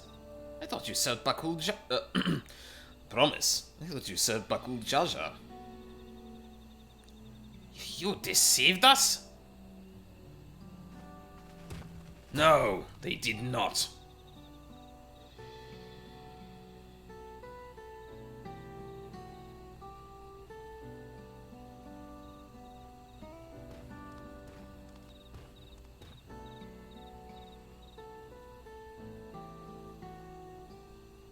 The scales they showed you were mine. I entrusted them to the third promise and her retinue. Why honor these outsiders so? Because Wuklamat has won my trust. Now you will hear her words.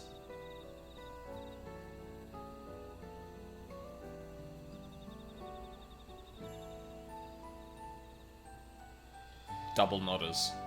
Do it. Ah! Fuck.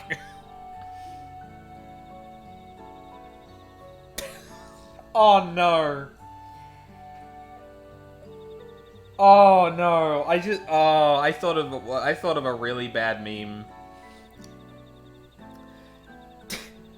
It's always two bitches looking at agreeing with each other going exactly, and it's just Bakul Shasha.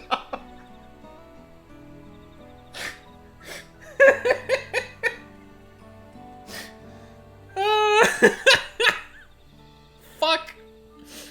They did the double notice thing in the serious scene. I just couldn't bring myself to say anything. Oh shit, I guess I did, didn't they?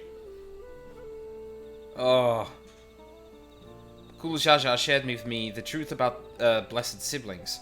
About the price you pay to conceive them. As an outsider to your community, it is not my place to judge you or your culture. Culture is born of the experience of its people, of their lives and their land. But it breaks my heart to know that yours has brought you all so much suffering.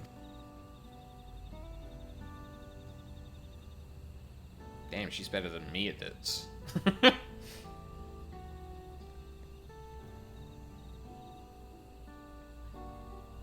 If any here wish to break from the cycle of tragedy that creating blessed siblings demands, I ask that you join us.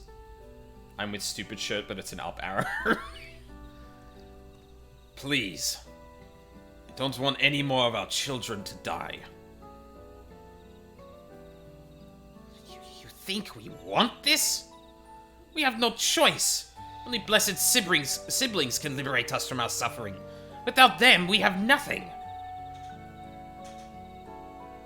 That remains to be seen. Speak with the third promise. Share with her your worries and your pain. Together we may find a new way forward.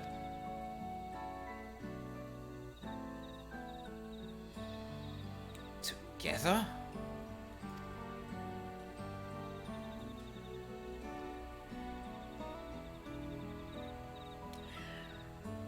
If she is trustworthy, I will speak with her.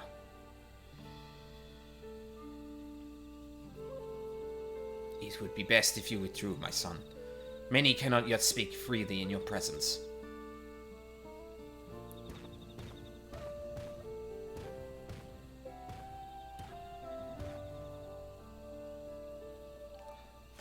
Let's keep an eye out for Zariluja.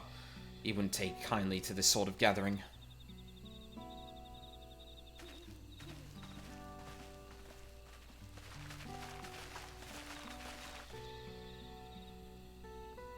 Once we understand everyone's concerns, we'll be better equipped to help them. Let's make sure they feel heard. You know...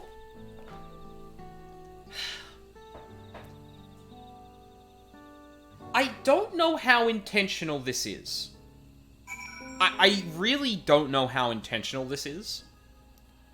But I do find it interesting that, again, coming back to something I noticed in that previous scene, Wuk-Lamat is the one that is actually being the most understanding to everyone we've come across.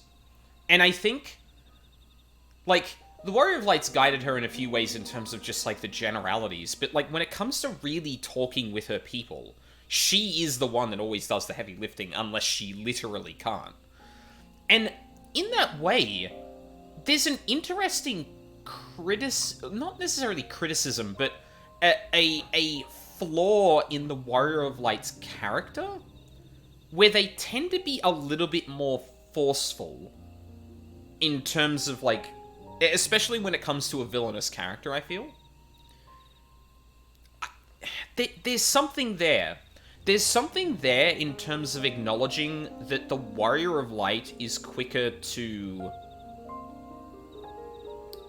Not necessarily quicker, because he has made friends with his enemies, but, like, in that moment, it feels like there's a little bit more... Yeah, hammers and nails, exactly. Yeah. Where, and... Oh, this is a big leap, but I could read into this as a little bit of a, colonial-ish mindset, as opposed to a mindset that is about mutual working together in that. Where the person who is a foreign power and a very powerful person, the Warrior of Light, is very quick to point out, well, you did all these bad things. But Wuk-Lamat cuts through that, specifically to go, like, to hear out the reasons that they were doing these things, to be able to understand where they're coming from. And again, she comes up and says, like, listen, I'm not here to kind of, I'm not here to judge your culture, but this is clearly making you miserable, and you can't get out of it because of the circumstances. Maybe if we work together, we can improve this somewhat. Like, very much divorcing herself from the idea of, like, improving their society, and much more just, like, I'm sure you all don't want to continue like this. It seems to be making you miserable. Like, what can we do? And leaving that discussion open there.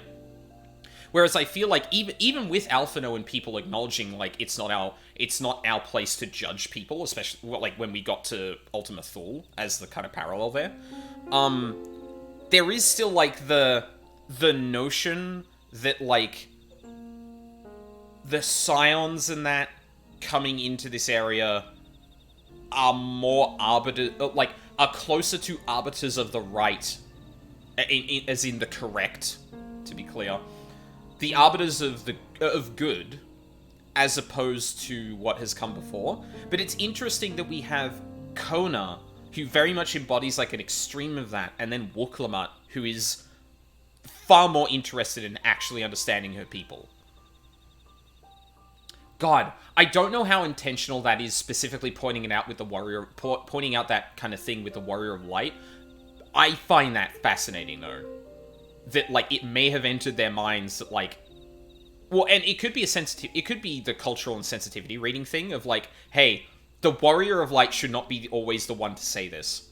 Wuk-Lamat, this person who is from this country, knows and wants to learn more about these people, should be the one that is actually taking these steps forward. And specifically, like, for a second, for a couple of seconds in a scene, showing Wuk-Lamat to cut off the Warrior of Light of all people is, I think, a really significant moment, if not a very small one. Oh, man, I'm super curious the kind of, like, intent they were going with that. Whether that's, like, an intentional choice or if that's just an incidental thing. I'm glad Kona agreed to help us. He's always been good at solving complicated problems. Me, not so much. But I'll support Mamuk's people however I can. By combining our respective strengths, we'll help them discover a new source of hope. I know we will.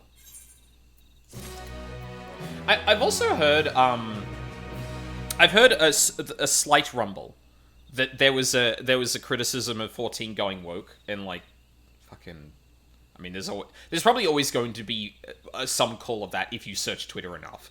But the fact that there was actually a rumble I sensed, I wonder if this particular moment actually has something to do with that. Just, like, I'm not going to look up anything until I've actually finished the game, but that definitely got me thinking. Definitely got me thinking.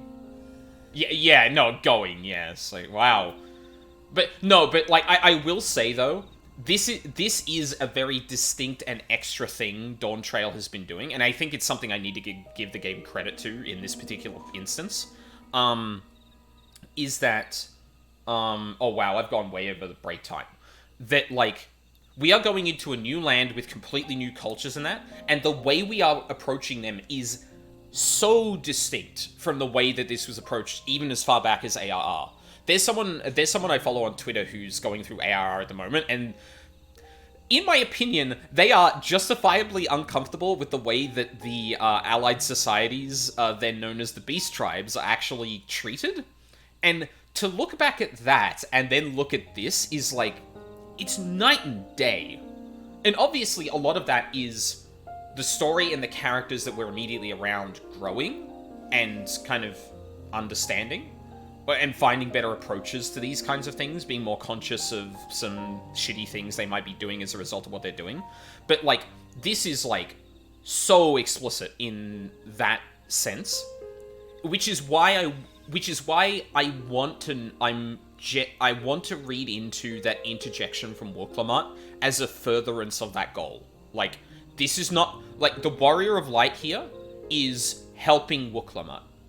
The Warrior of Light is not the person here is casting judgment on anyone, nor should he. Wuk-Lamat is that, and she is saying, like, look, I can't forgive him, but the important thing she's always putting forward is fellowship, to beget understanding, and vice versa. Or understanding begets fellowship, sorry, yeah, I had the other way around. Yeah, like, I gotta hand it to them. From my ability to read this, and obviously a lack of understanding from certain representations of cultures in this area, I think this has done an excellent job so far of always putting Wuk-Lamat at the center of this, to the point that I think cutting off the Warrior of Light was actually kind of an inspired choice there. I still feel gross, but I get it. Mamuk speaks. Before she hears the people, Wuk-Lamat would like to ensure she is prepared. Alright, Aldine. Before we start, let's make sure we're remembering our history correctly. The Mamulja and Shabral fought for centuries over the land in the upper forest. But due to infighting, Mamulja forces struggled to make significant gains. In order to promote cooperation, the Hobigo and Buniwa clans intermarried, and that's how Blessed Siblings were first conceived. With that in mind, let's talk to people and learn why they rely on Blessed Siblings. Remarkably well for a JP studio largely detached from colonialism in the Americas, who has their own history of imperialism. Yeah. And, like, I will say, Whirlit still makes me raise an eyebrow a little. And we haven't gotten to the point of the game where we're actually dealing with the stand-ins for the colonial powers. So, grain of salt until we finish the game. But I will say outside of that, I will, what I have experienced in this first half of the game, I think is, far and away a better exploration of this than anything the game did previously. I like 5.4 a lot, but it is very much redressing issues that have lasted for as long as that game existed. And as much as I like that, and the extremes that Merlwyb went to, the only reason that was actually warranted and feels as triumphant as it is because that problem existed for so fucking long. But yeah. I have gone way over time for a break, so I am going to start doing that. So, when we come back, let's start hearing them out.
I'm back.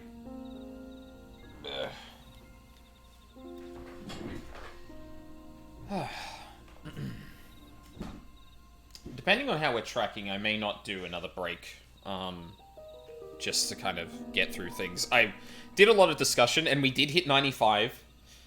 We've hit a level 95, so that's promising. But yeah, I kind of want to make sure I'm still, like, you know, progressing well, so...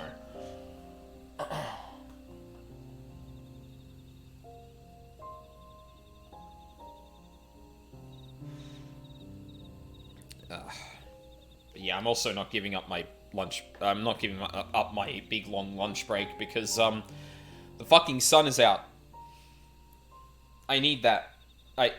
Hello? Glowing thing in the background?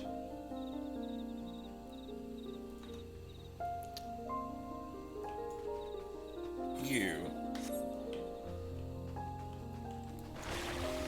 Are you a hunt? You don't appear to be a hunt.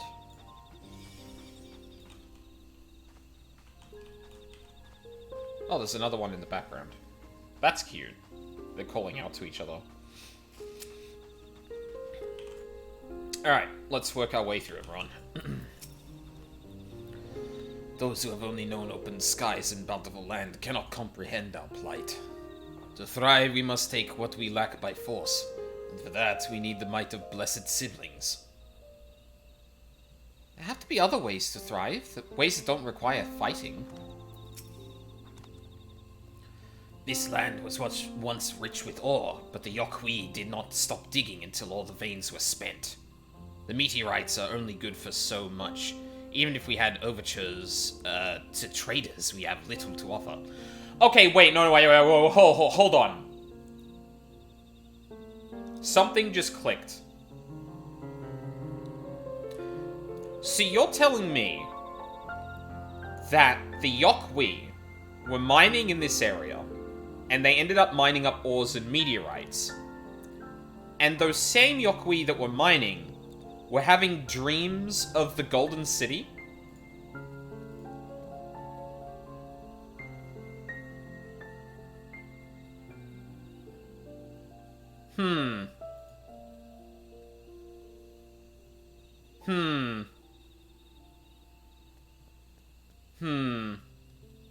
I see. Nothing would make me happier than to make a good life for my family in the place where I was born. But that's impossible. So with resources as sparse as they are, you don't have good prospects for trade.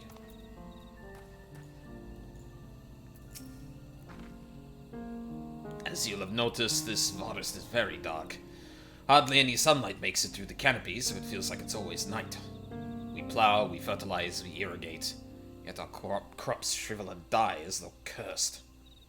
The only one that grows well is Najul, Chatika, Banana, and Turali.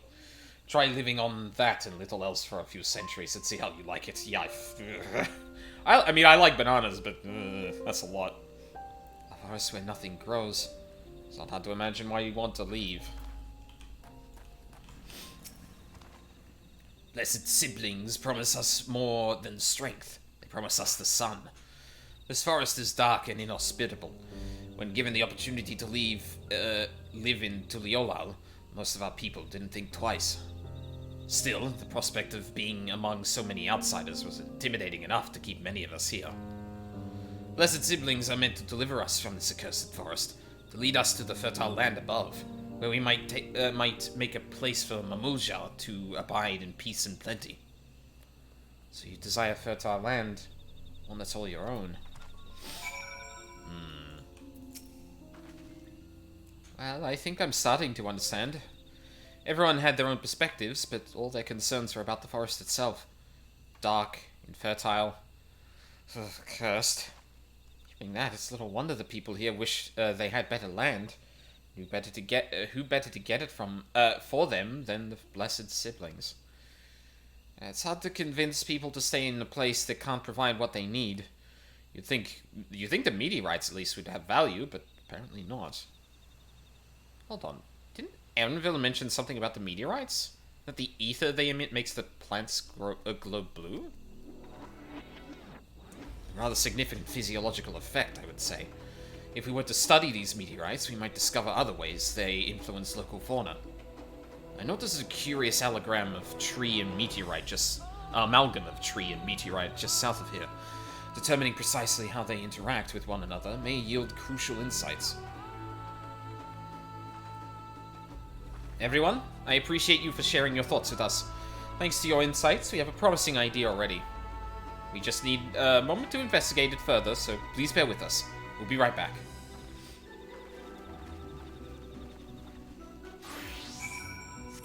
I'm surprised Erenville didn't actually chime in. But at this point, I imagine... I feel like Erenville... He must have something to do with the second half. We've seen a Viera woman in the company of Bakul Jaja... Oh, sorry, Galul Jaja. He got cut off talking about his mother. He's hid his real name. I get the sense that there might be something to that is probably only going to be revealed in the second half. And I have to imagine that's either got something to do... Well, yeah, no, there's a clan of Viera in the north? In Shaktaral? Right?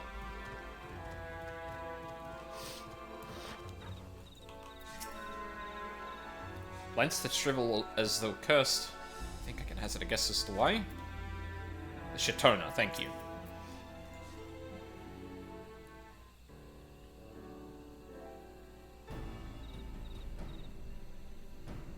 It really is incredible how a tree could support such an enormous boulder. Meteorite's etheric emissions are palpable, even from this distance. Seeing this again makes me feel more confident in sharing a theory of mine. I suspect that only plants with an etheric affinity to these meteorites can thrive in this forest. Yeah, that probably makes sense. Everything else will get choked out. If so, the gargantuan trees that create the dense canopy would by necessity possess the same affinity, as well as the aforementioned Najul tree. Indeed. I should like to analyze samples of meteorite before drawing any definitive conclusions, however. I carry with me a few devices that will aid in this endeavor, but perhaps you and Kryl could lend your expertise as well. I'd like to join you. The aesthetic signature of these meteorites may be crucial in determining what manner of species might fare well here. And you do have the ether sensor. I think I see what you're getting at. If we can prove to them the cursed forest isn't quite so cursed, maybe the people won't feel like blessed siblings are their only solution. So how can I help? Want me to climb a tree and break off a piece of meteorite for you? There are plenty of fragments on the ground already. Should be enough for our purposes if we gather about 5 pieces each. Even better if those fragments are gathered from disparate locations. I will collect your pieces once you have them. Okay. Wander off in random directions and find shit. Got it, I can do that.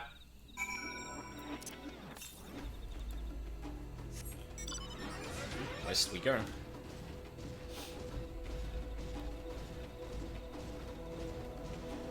Like, I have morbid curiosity about why people, you know, think, oh god, gone woke and shit.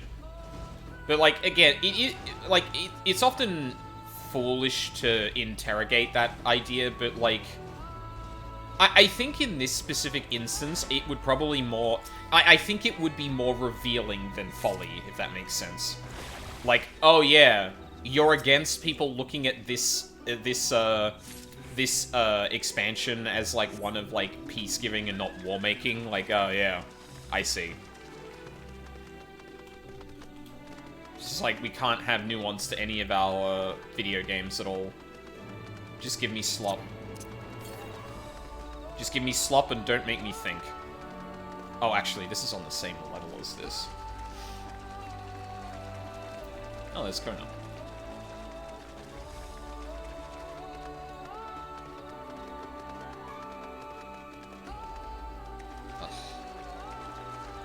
Yeah, I'm holding my breath for the next mention, of the Yokwi and what they were mining and the connection with the dreams, because when I was thinking about, like, you know, dreams are often shared by ether, either by the ether of one's soul from a long, long past, or, like, you know, in aetherite and stuff like that.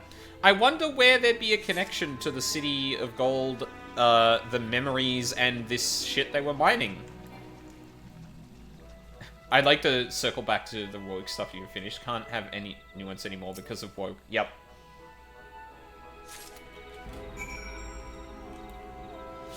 Can't have any nuance anymore because of broke. I feel like that's honestly more fitting.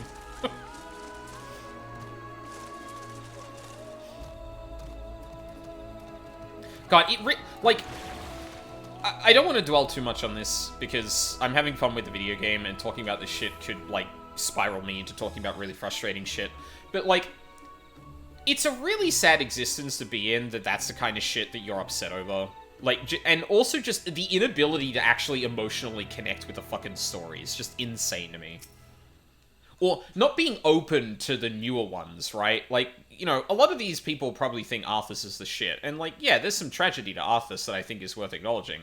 But, like, the idea that it can't be any more than that, or, like, anything beyond that is just, like, beyond the pale is fucking... Yeah. Did you find your fragments? Sure did. Softly glowing remnant of an ancient meteor shower. I noticed green and yellow, so, like... Air and earth? I don't know how much to read into that. Much obliged. The fact it consumes every moment of their life is the saddest part to me. Yeah. Alpha No Cryo and I will combine the gathered samples and conduct an analysis forthwith. Determining the wavelength may take a little while, but I am hopeful that our efforts will bear fruit. I'll tell my sister to await our arrival at Moshutural Zuj. So go and meet her there. We will return with our results as soon as possible. Okay, now we need to find our way out of the fucking crater. Which I don't think we can do from the north. I think we have to go back around... Surely there's a way to get back up from here, right?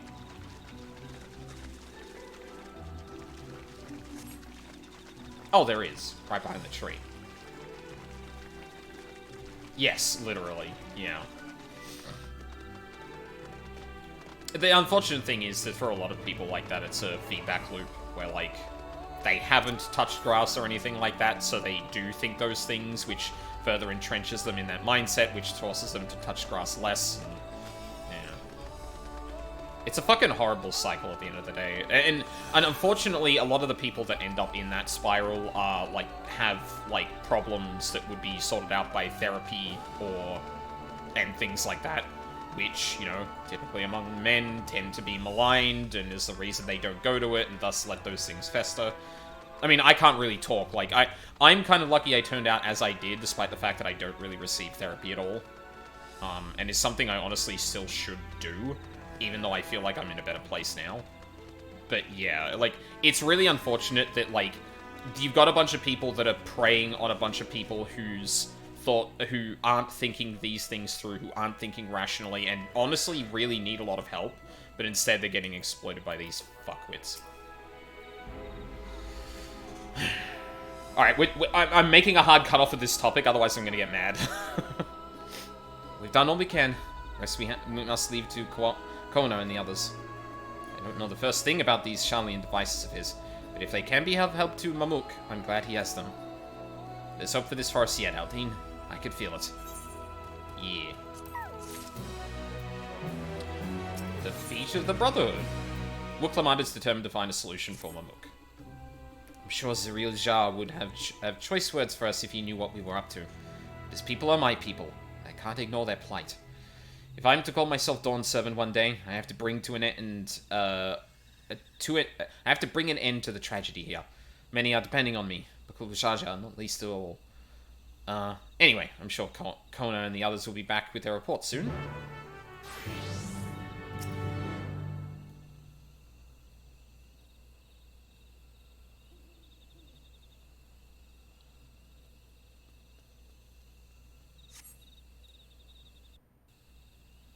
Right?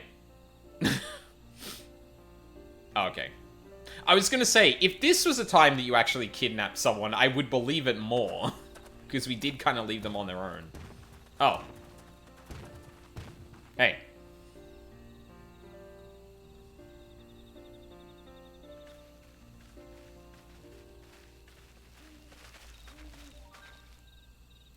Good.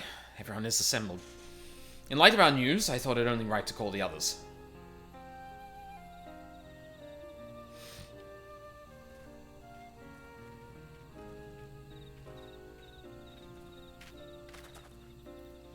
Thanks to the efforts of all, I'm pleased to say our analysis has yielded many valuable insights.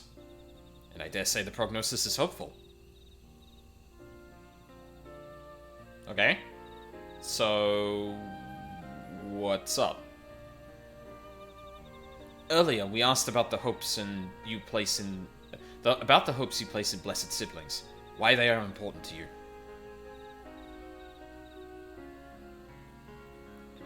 Your overwhelming response was a frustration towards this forest.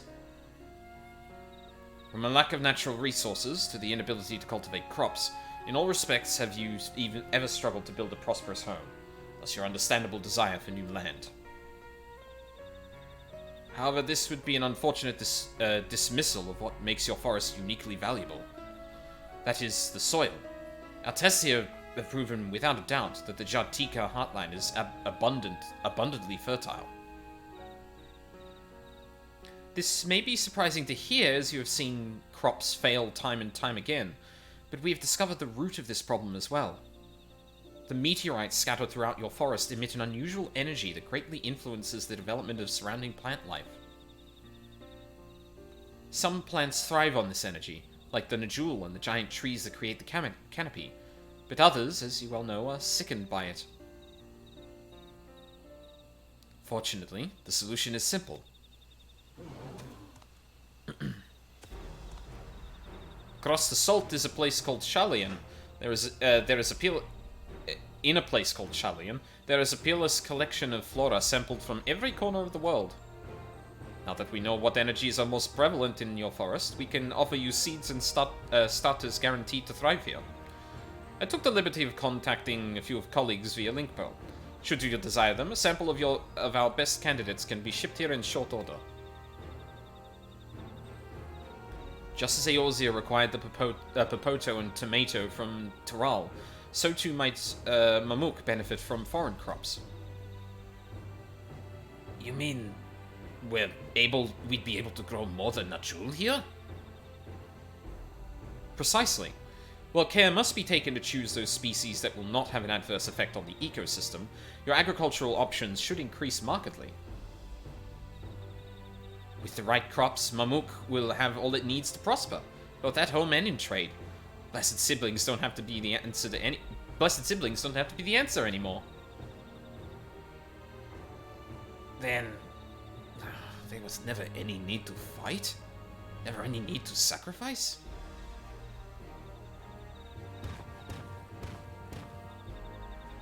We can't change the past, but we can try to make the future better. Yeah, it's like, you can only do what you can have knowledge of, like, and this isn't, again, kind of coming off the kind of, colonial and imperial kind of viewpoints from before. The key difference here compared to some of Kona's previous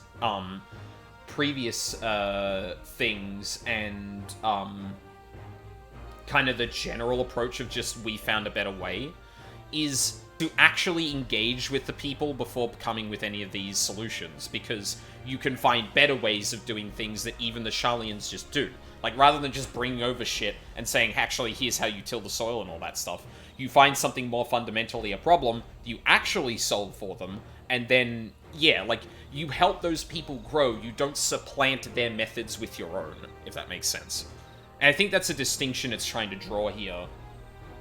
Like, there's still a little bit of a tinge to it, obviously, just because of the kind of, like, imbalance of power or so. But, like, this is like a marked increase from, like, previously in the game where Kona's just like, well, I know how to restore etheric balance and didn't consider much else. Let the old teachings end with us.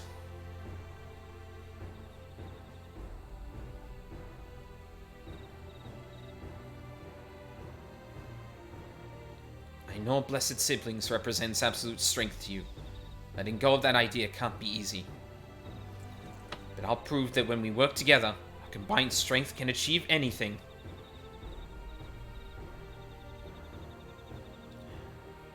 Show us, promise.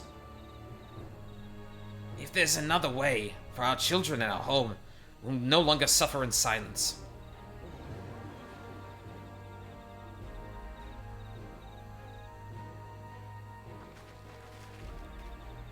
Sometimes we have to fight alone, but not this time. Would you say a few words, Aldine?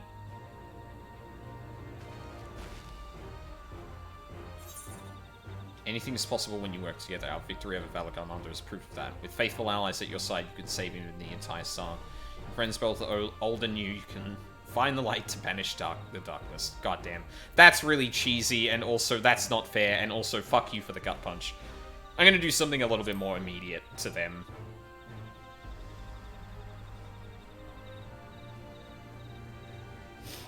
The Sky Ruin?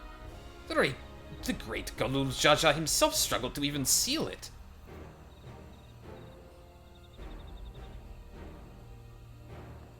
We said what we wanted to say.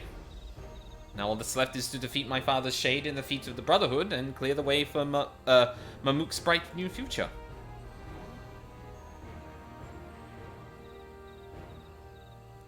Do not give us cause to question our faith in you, please.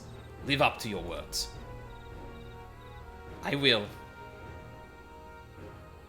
After we complete this feat, let's be sure to tell Zerelja the good news about his forest. I'm sure he's as eager as anyone to eat what tasty foods they'll grow here. Yeah, I'm sure he's not going to have any problems with being shown that his sacrifices have been in vain this whole time. I'm sure he'll be very normal about that. Compassion even for the likes of him. You continue to eclipse me in every way. Then it is a simple choice.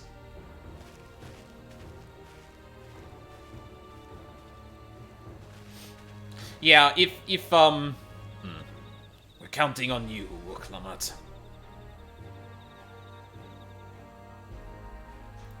Yeah, I honestly don't like Kona's chances in the feat itself.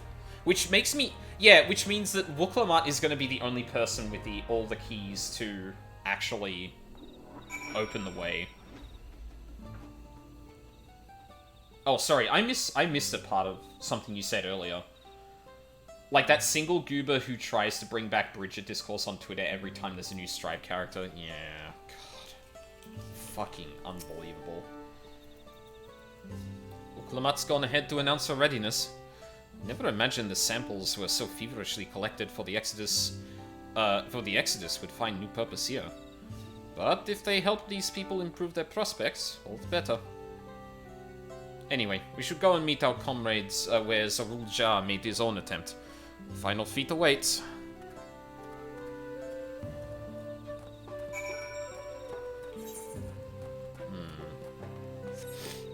Indeed it does. Stripe hit 3 million players not long ago, by the way. Hell yeah. Fighting games are so back. Actually, don't call it comeback. You can fill in the rest.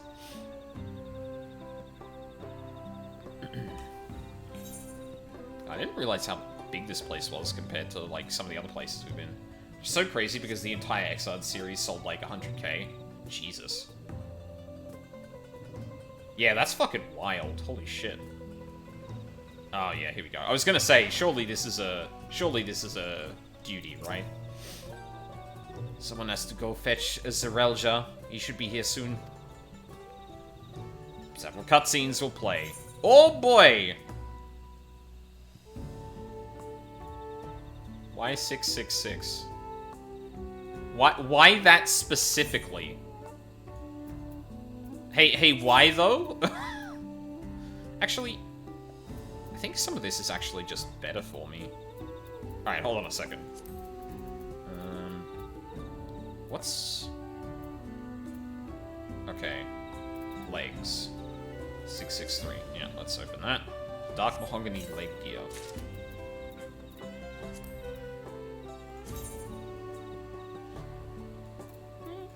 Nice, nice.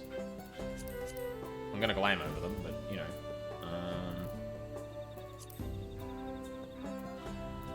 What else we got? Do we have any accessories? I don't think so.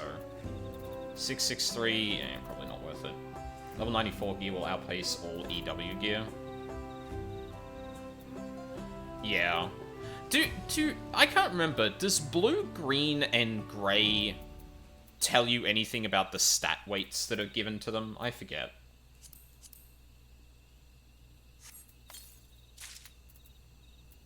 Gloves, 660. Okay, we could probably just do these two then. I don't think so.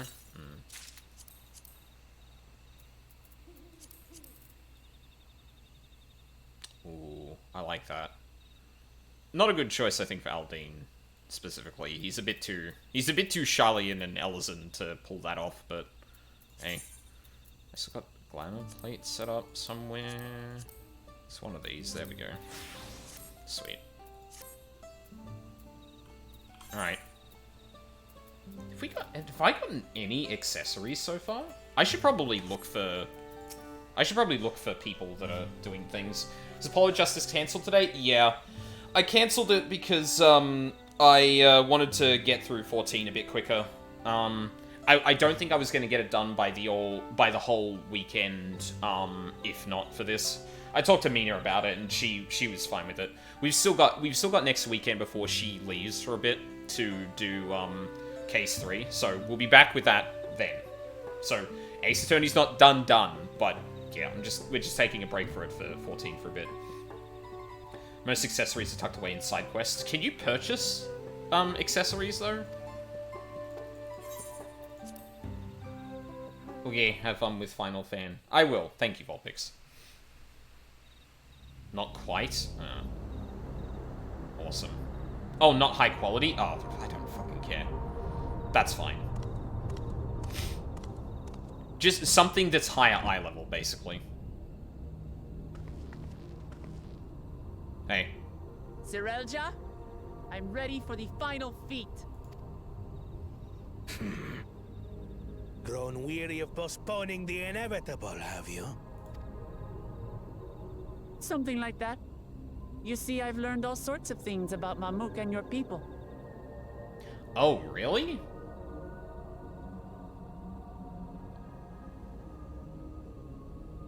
Oh. But at least, okay, but it'll at least pump up my item level, right? Or is it like is NQ just lower item level? Okay, if it just pumps up the item level, that's the only thing I'm concerned about. Just for, like, meeting the requirements for getting into places. Is that supposed to impress me? I now understand why I need to surpass blessed siblings. The cost of producing superior offspring is destroying your people's souls. Look at them, and you'll see this. So I'll defeat my father's shade, and prove to you that there's a better path for Mamuk. What drivel! Without the blessed, we are nothing but weaklings! Doomed to fade into obscurity. Of course you're weak. We all are, each and every one of us. But when we join hands, we gain the strength to overcome any foe, even Vali Yarmanda. I was watching a Dark Souls 1 highlight stream a couple of days ago, and this reminds me of the pose in Dark Souls 1.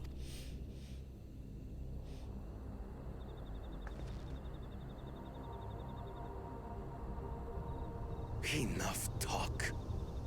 Prove your mettle against Gulul Jaja, the finest warrior ever to have graced Tural. Fine by me.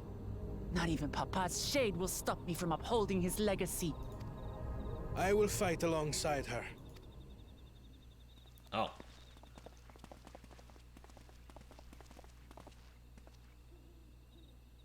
Hi again. Geez, we haven't really been fighting much, have we? Claimants are not permitted to assist one another. Second promise. but you may observe your sister's pitiable attempt. Oh, here we go. He's gonna forfeit. I see. In that case...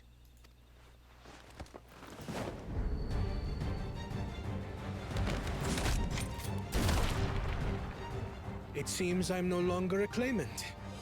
I am now free to participate, I trust. I knew he'd come around. What are you scheming? Nothing. I've simply come to realize who is worthy of following in Father's footsteps.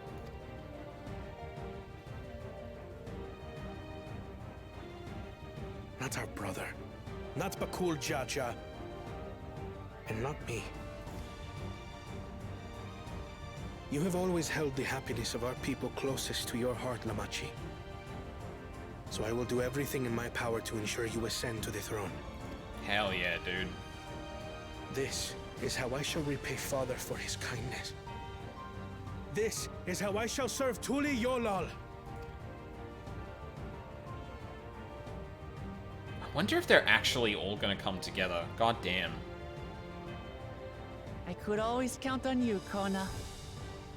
Thank you. It will make no difference. Numbers matter not in the face of true might. Gulul Jaja, mightiest of the blessed, arise!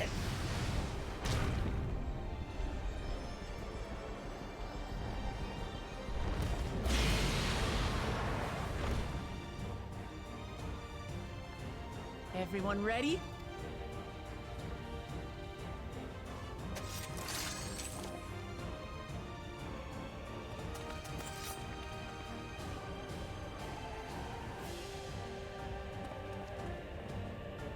Thanks, buddy. Please don't get in the way. No hard feelings, Papa. I've got a lot of hopes riding on my shoulders, and the only way forward is through you.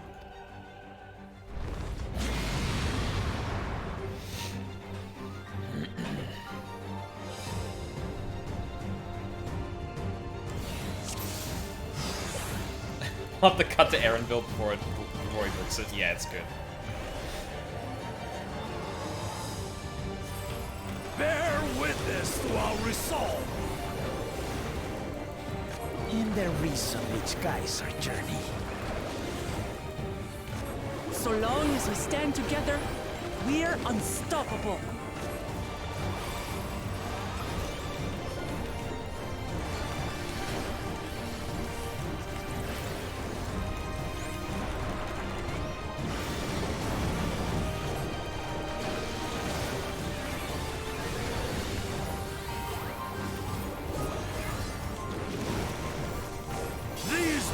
Sundered Baligarmanda scales.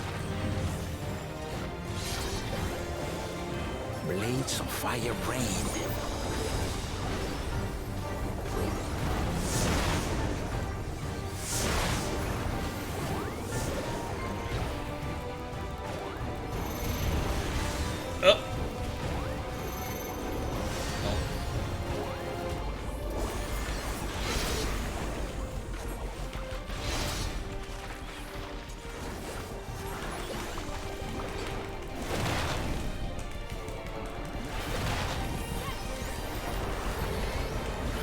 Gaming, folks.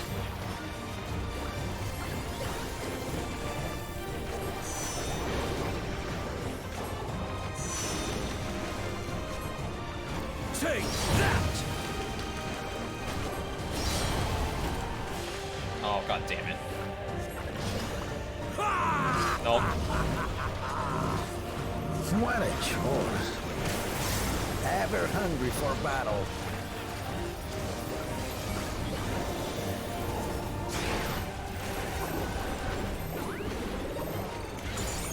Go forth. Oh, very bastard.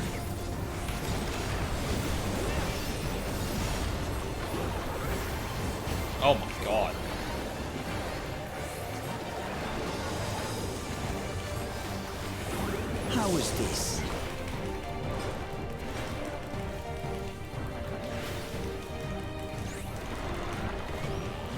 going to have to get number 1 each, maybe? Some manner of paralyzing effect. Defend the afflicted! We must free them! Target the constricting flames! None can outrun my flames.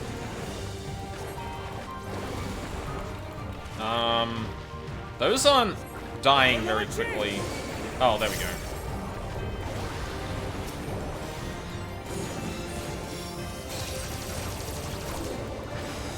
Not enough. But together, we shall triumph.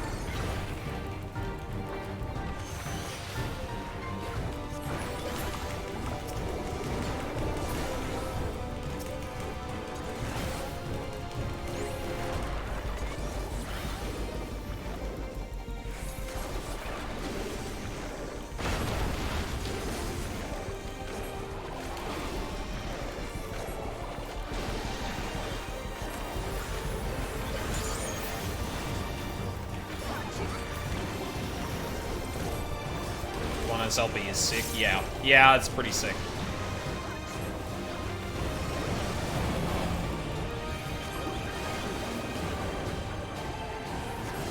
Oh, God. You're not alone. Oh, Jesus. Thank you.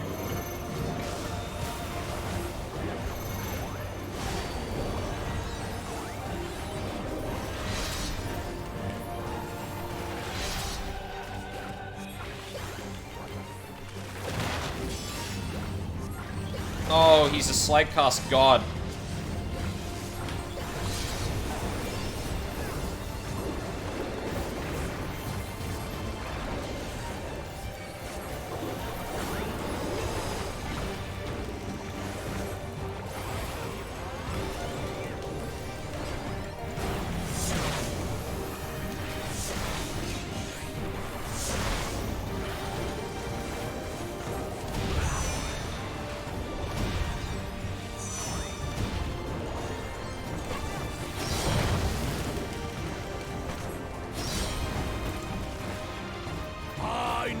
Who you are.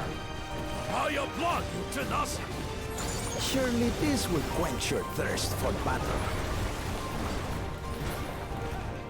Oh, no. Oh.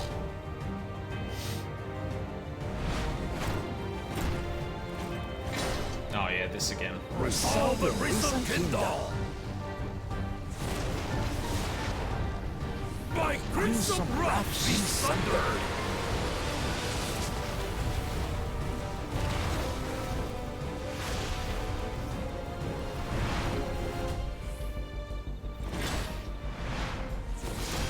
We are being fucking sundered. No, you wasted my weapon motif, jackass. Feeling about this? Will you have the strength to stand up to this?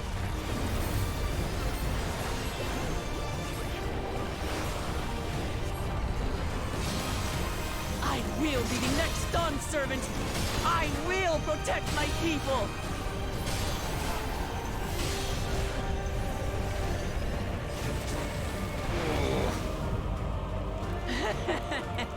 Is that the best you can do? Impressive! But I'm not finished yet. We will see Lamachi become Dawn servant. For Tuliyolov!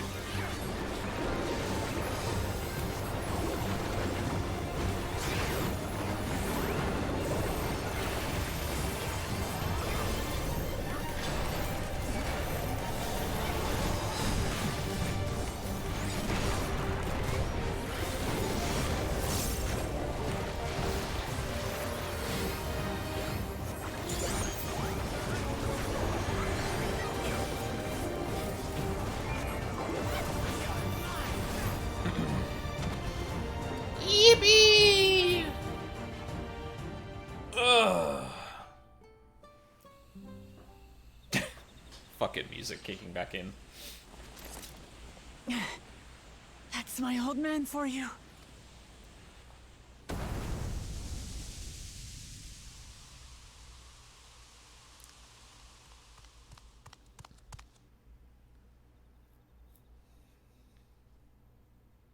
Now's the test of your metal, asshole. Yeah, I thought so.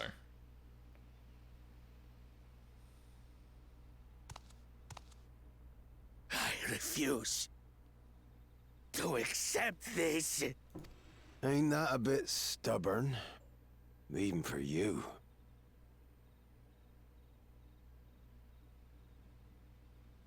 Hello?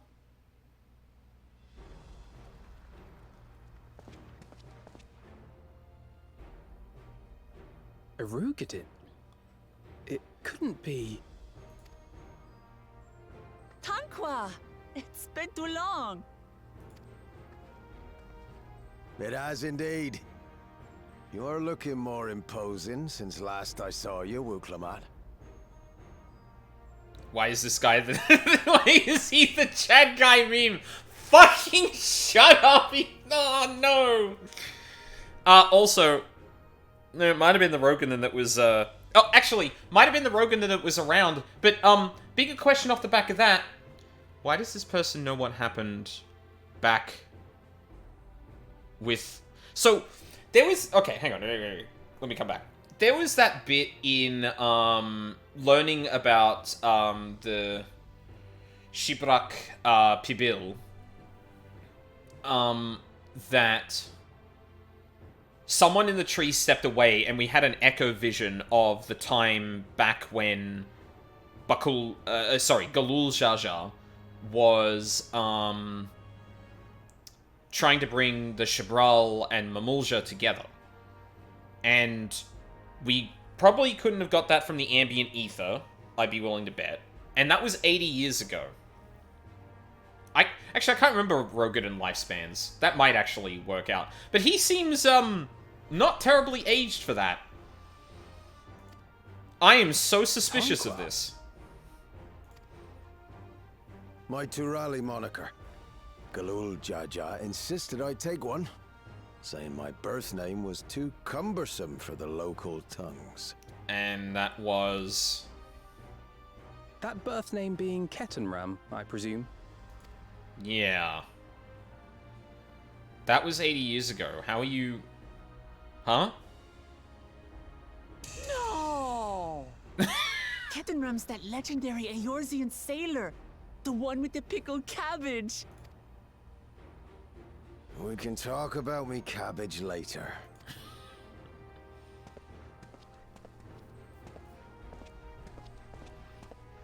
Zarelja, whether you like it or no, these young'uns accomplished the feat.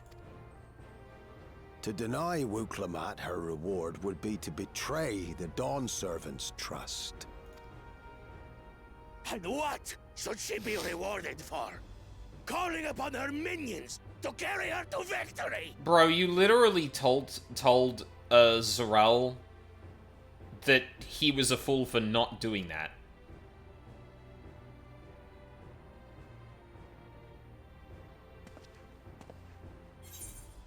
We're not minions, we're Wuklamat's friends and comrades. I'm not about to tell him he's the autarch, god damn.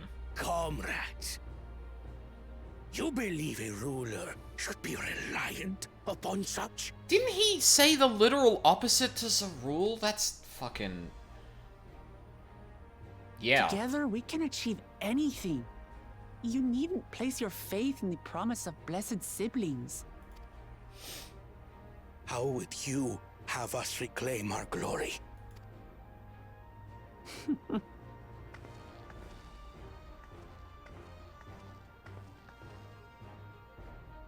With friendship and community. With us.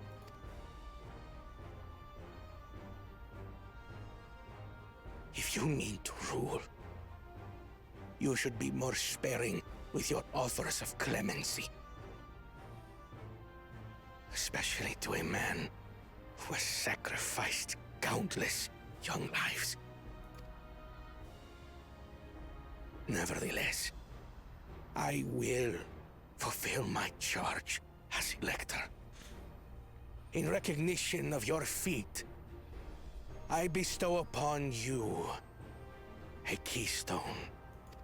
Yippee! Well, can't believe the expansion's over, guys. You know, we got to level 95, you know, thought we were going to get to level 100 to get everything done, but there we go. Perfect. Just, yeah, done. Congratulations are nearly in order, I suppose. I'm confident that you will find the Golden City in no time. Time to challenge the Pokemon League. Yeah, exactly. We're done, You've right? grown much, and more during this journey. Become someone ready to lead our nation. Little Lamachi no longer. As your brother, I couldn't be more proud.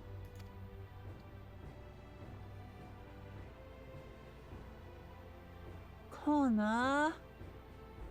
Thank you. Actually, newest girl, I believe that's called pulling a kata. Cataclysm did it first, thank you very much. I must express my gratitude for your cooperation. And my regret for failing to live up to expectations. Nonsense. If you believe Wuklamart is the woman for the job, then you have our wholehearted support. Yep. Stream delay, baby. But yeah, so base World of Warcraft was 60, Burning Crusade was 70, Wrath was 80, Kata was 85, Mop was 90, Warlords was 100, Legion was 110, BFA was 120. Or did they have the level squish before then? I actually can't remember. I feel like the level squish was Shadowlands, but I don't actually remember. I'm pretty sure they never hit 130, so at the very least they level squished it there.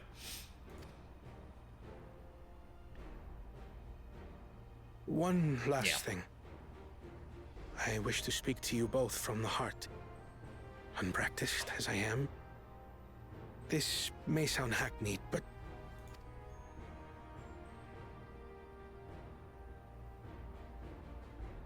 I am truly grateful to have met you.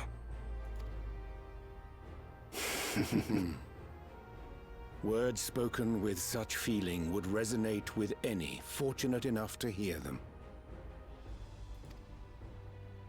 Though our journey together hath ended, ever shall we cherish the memories.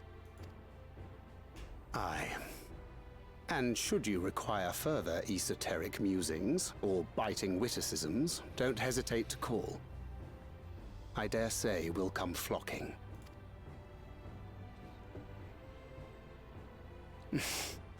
But I get ahead of myself. As I recall, our contract remains in effect until we've escorted the second promise back to the capital.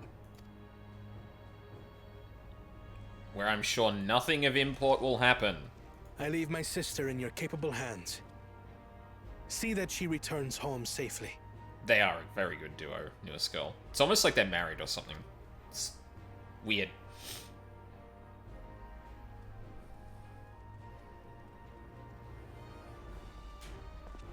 You've still malms to go yet, Wuklamart. The rite ain't over till you find the City of Gold. I know. But if I can come this far, I can go all the way.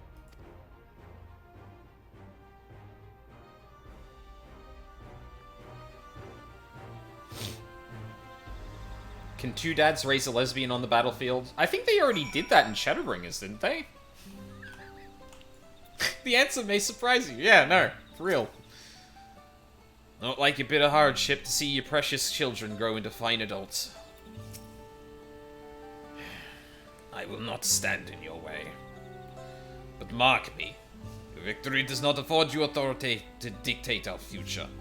We will decide what is best for Mamuk. No one else. Let's go and tell the people of our victory. Yippee!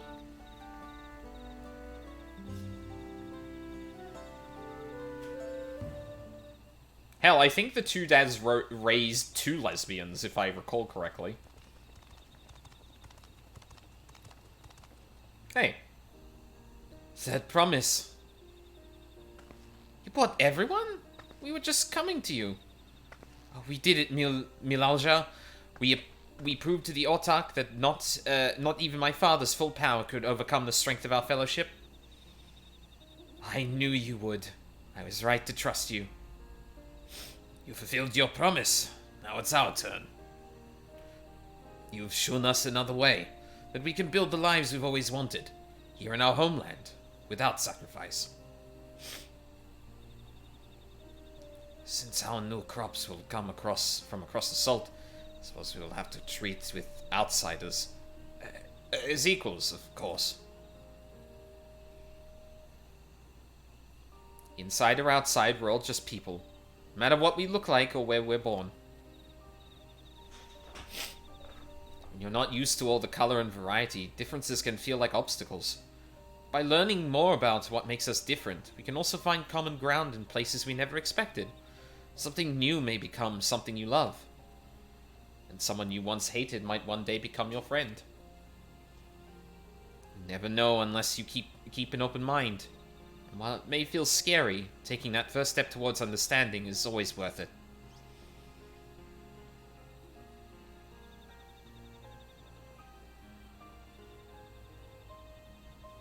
Of course. Learning about outsiders may well help Mamook grow. But what happens when they learn about us? About what we've done?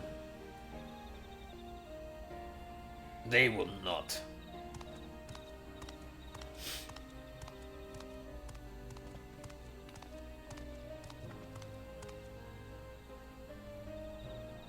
For generations, our covenant has been kept secret, and so it shall remain. The atrocities committed here were facilitated by the autarchs. We and no one else are responsible. My deeds, I am prepared to forfeit my life, but I will not suffer others to be damned alongside me. No one's being damned. Your life isn't forfeit. The last thing the city needs is more death. Bakul Jaja hasn't fought this hard for this long only to lose his father.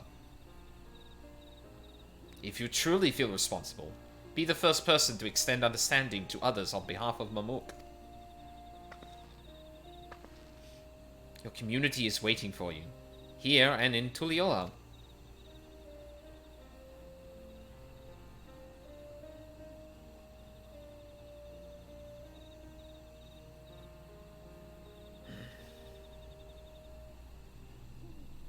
You can still make things right, my love. Choose a different side of history.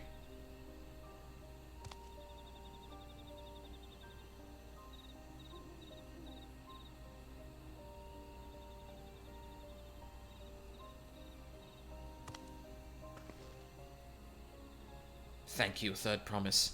Thank you for everything.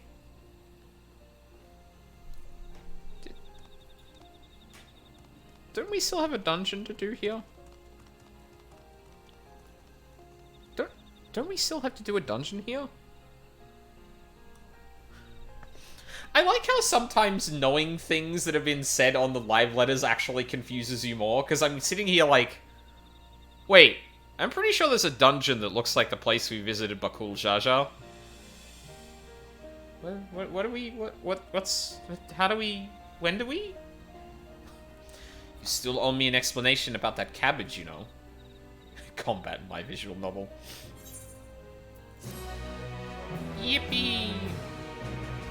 Feat of Brotherhood complete. The people of Mamook have accepted you. Merchants and menders are now available for use. Yay! Yay! Yay!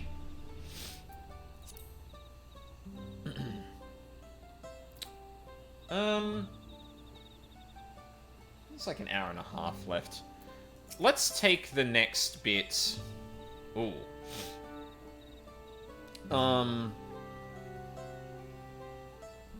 Yeah, no, let's get into the next quest and then see where we're going from here. Ketenram, living legend and Aeolsian explorer extraordinaire, would like to chat. This ain't no place for a proper chat. Me cabin's just north of the city. Blue Eyes Abode, as people here call it, on account of me dazzling twinklers.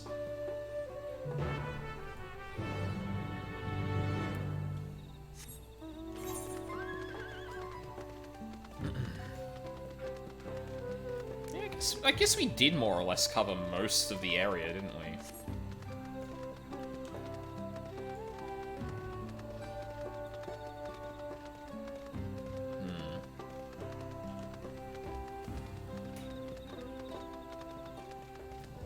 Actually, hold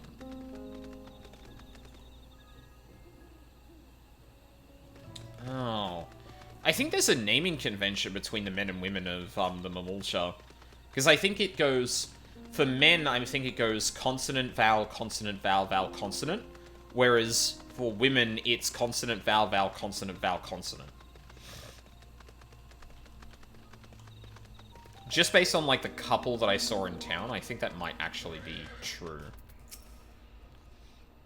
I wonder how long it's been since he settled down here. About 80 years or so, which raises a question of how the fuck he's even here. I've heard that upon Ketenram's disappearance, explorers from across Eorzea banded together in search of him. But I doubt they ever thought to look here. The man values his privacy. Yeah. That's an understatement. Not but 4 walls and a roof, but enough for most folk. Make yourselves comfortable.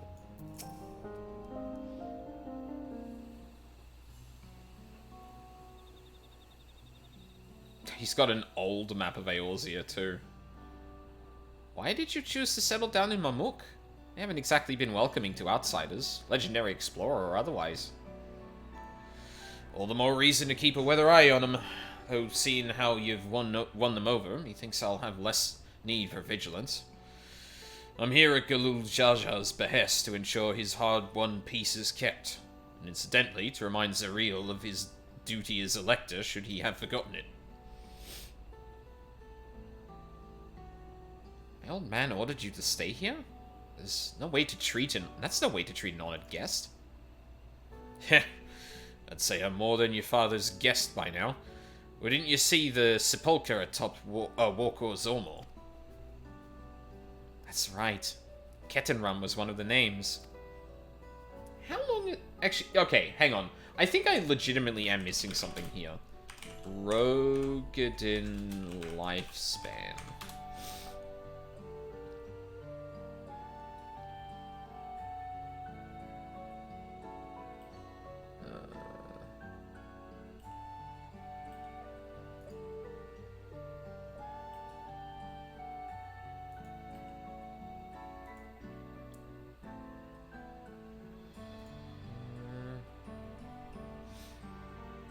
Same as here, 80 to 100 years.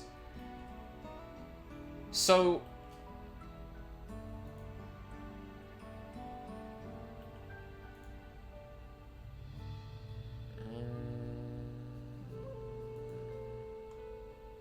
human lifespans. So I think... I think I should be...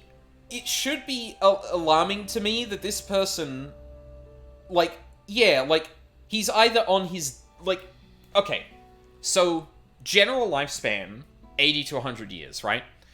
Dude was probably at least, like, 20 or something when he was sailing, and he's been missing for 80 years. That's beyond normal Rogadin lifespans. So... What? Your father and I fought shoulder to shoulder in many a battle, Algarmanda being but one of our triumphs. He and I are brothers. So when your brother tells you to stand watch, you stand watch.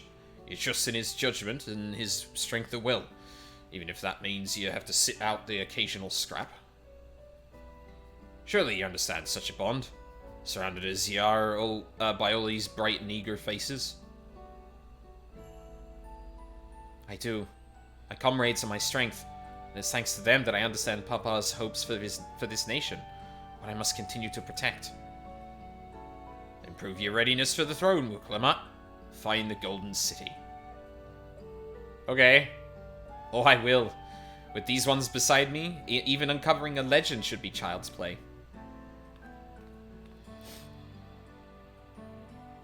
Especially since I believe I already have. What? All by yourself? How? When? Well, as you know, electors are forbidden from giving unfair advantage to claimants. So when Hunmu Rook refused to divulge why my grandfather passed through Ikbrash 20 years ago, his silence speaks volumes. You think Galuf's visit had something to do with the Golden City? I mean, we already knew that. The letter said things. Precisely. Moreover, only the Yokwi who lived in Yoktel ever dreamt those golden dreams. When exposed to certain triggers, those with magical aptitude have been known to receive visions. And if Gerfeler's abilities are at all representative, the Yokwi are no stranger to the arcane. Which means the dreamers of Eld likely owe their experiences to their inherent qualities and their proximity to the city itself. Here, in these forests. Yeah, that does make sense. But this was also where the meteorites came, so is the Golden City from outside the star? Then all we need to do is search Yoktel from top to bottom, right? It would behoove us to try and narrow our focus. To that end, I propose we return to Mamuk and make inquiries. While there, we can all take the opportunity to see to any necessary travel preparations. When everyone is ready, let us assemble at the Aetheryte.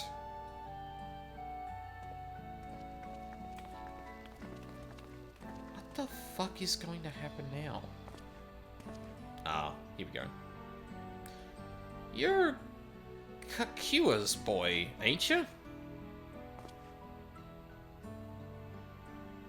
She told me about you. She said she tasked you with finding the Golden City.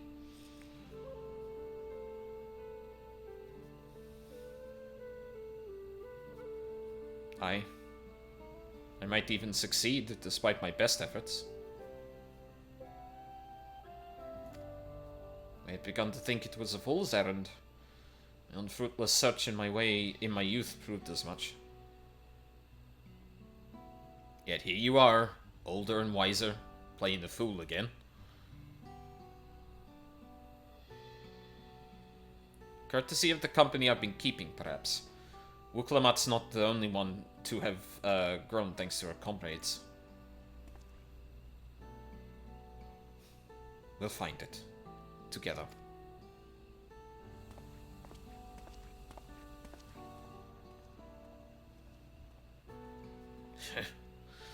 Was I ever that young? I don't know, how old are you now, sir?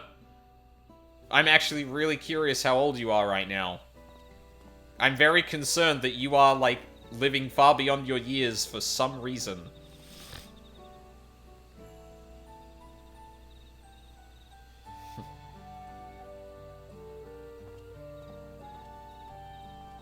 I noticed.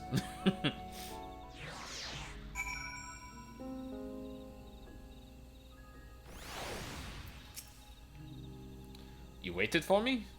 It seems Ketenram knows my mentor, so we chatted for a bit longer. Mentor, huh? Elfinor said to meet by the Aetheryte, so I'll see you there.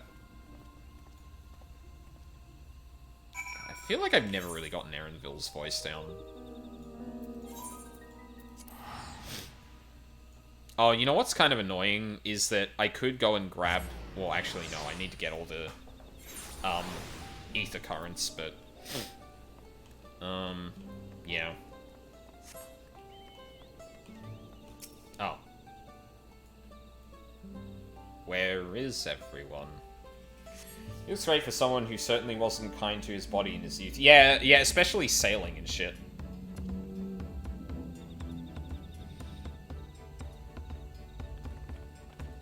Male rogue blow up is crazy. I mean, he's got a custom face, I think. I don't think male rogue characters can choose that. Merchants were more than happy to mend my gear and sell me supplies. One would hardly believe they were ever averse to aiding visitors. You won't believe how many Najul they gave me. Now all we need is a hint to point us in the right direction. City of Gold, here we come. I think I can offer that much.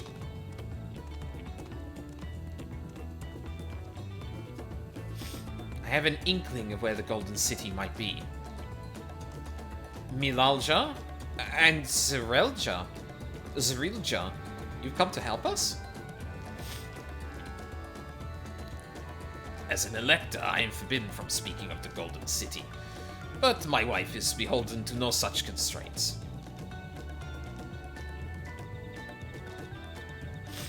Then anything you can tell us would be greatly appreciated. Our people have lived here for centuries.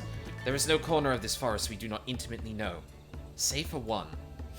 Do you recall the place I showed you, where my son confessed the truth of blessed siblings? That stone pier stands at the entrance of the sky-deep cenote, the final resting place for children we lost to our zealotry. Precious few are permitted beyond the cenotaph doors, and we have not explored its deepest recesses. If the Golden City is in Yaktel, it may well be hidden there. Will you permit us to search for it? I have no reason to refuse you. No longer will we rely on blessed siblings, nor will we conceal the sacrifices made to conceive them. The cenote is no longer under our protection. It is a dismal burial ground, and our children deserve better. Their bodies will be moved to a place of comfort and peace. I'm sure Bakul Jaja would appreciate that. We're here to offer any help if you need it.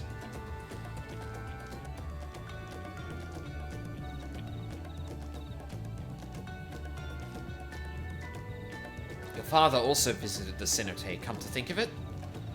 It was many years ago by now, but a notable affair due to the foreigner he brought with him. A mage, I believe. Truly?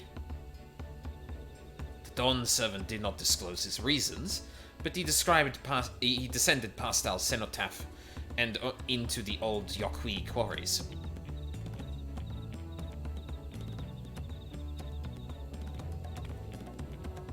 Doubtless the very same ones excavated by Vorpolor's dreamers. Then the Golden City must be there. In the depths of the sky-deep cenote.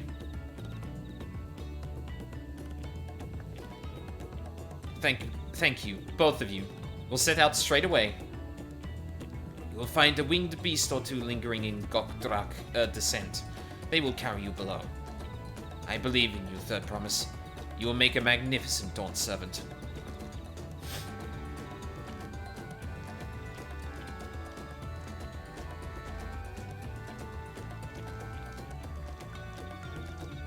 This is it, everyone.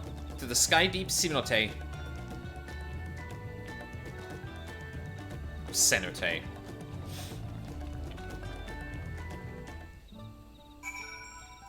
Ride the imposing beast. Oh my god. That's so far away. God damn it.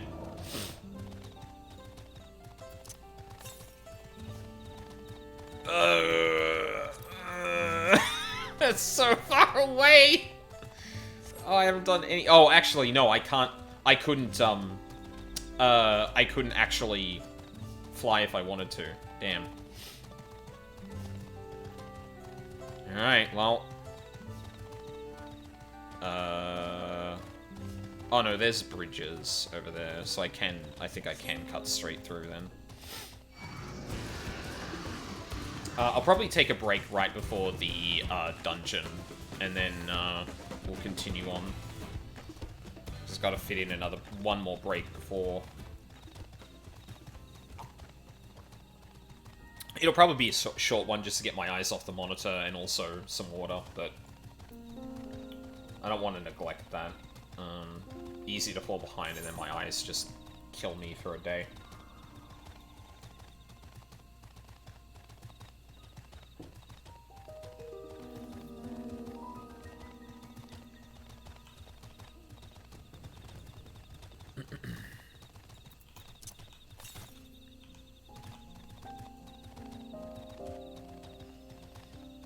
I'm hoping the next areas I have a little bit more time to just, like, well, yeah, like, tomorrow I'm gonna have to, or tonight, rather, I'm gonna have to spend a lot of time just getting all the ether currents.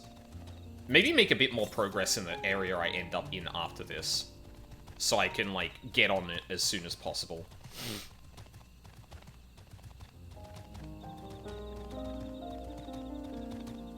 Because, yeah, the MSQ so far has been pretty beefy.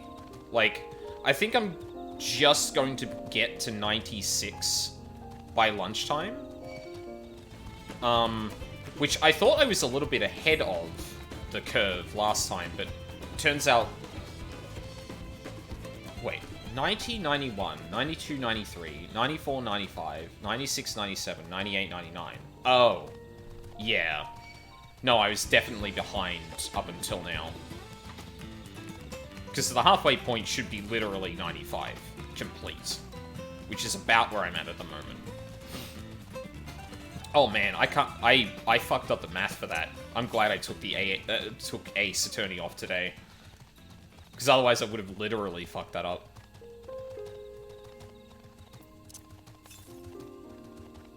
God, I really hope I don't rush it.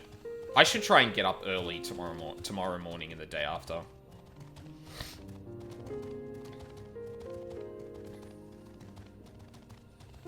Beast.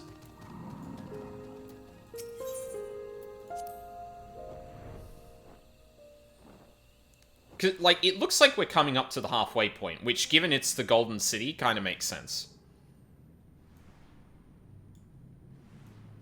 Fuck. This reminds me of Dark Souls 3, falling all the way down to the dragon in the Ring City DLC. Oh, thank you for flying me right next to my companions, bird. I appreciate that. Look out, everyone!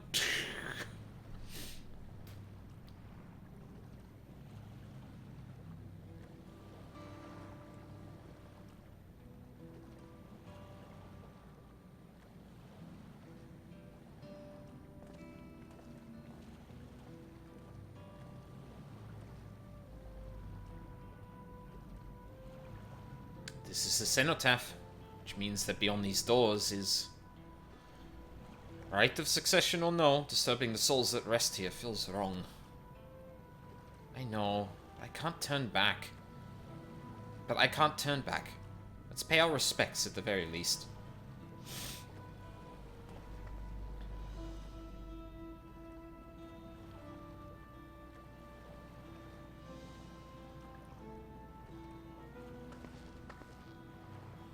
Let's go.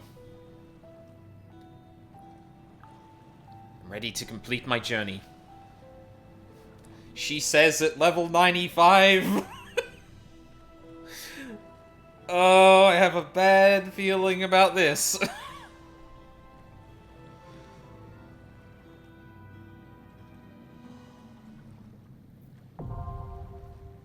Sky Deep Cenote. Alrighty.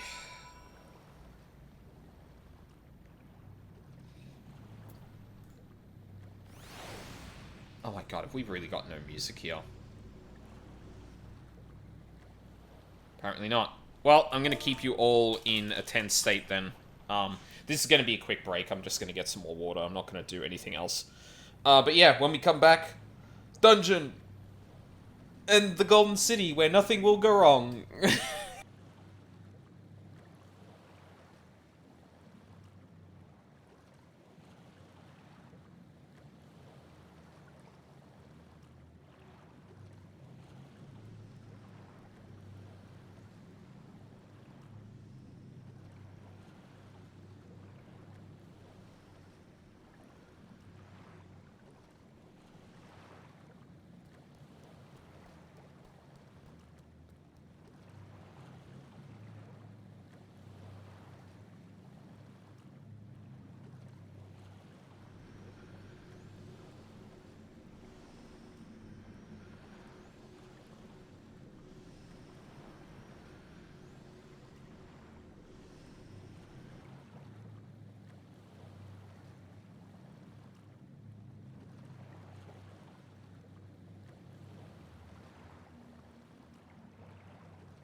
Alright.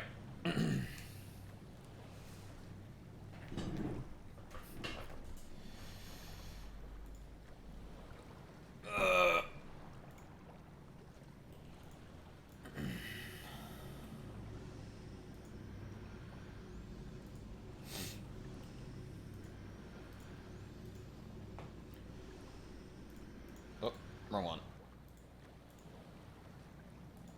Okay.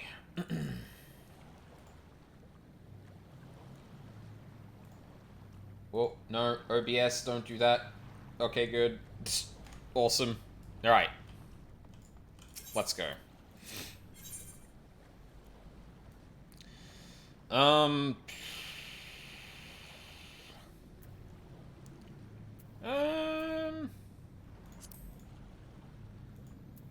Would be a pleasure as always. Alizé can't be Alizé can't be healer here.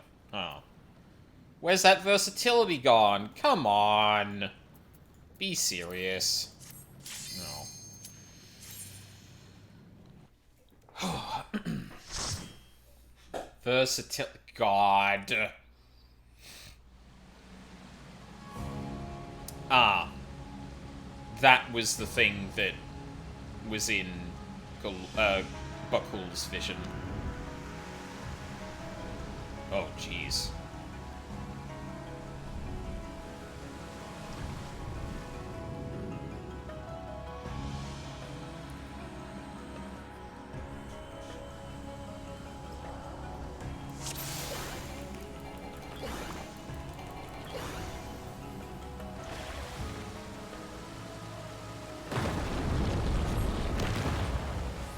Just a casually haunting implication for a mid-expansion thing. Yeah, no, to be expected.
Forget these children, not ever.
Oh, I didn't. God damn it.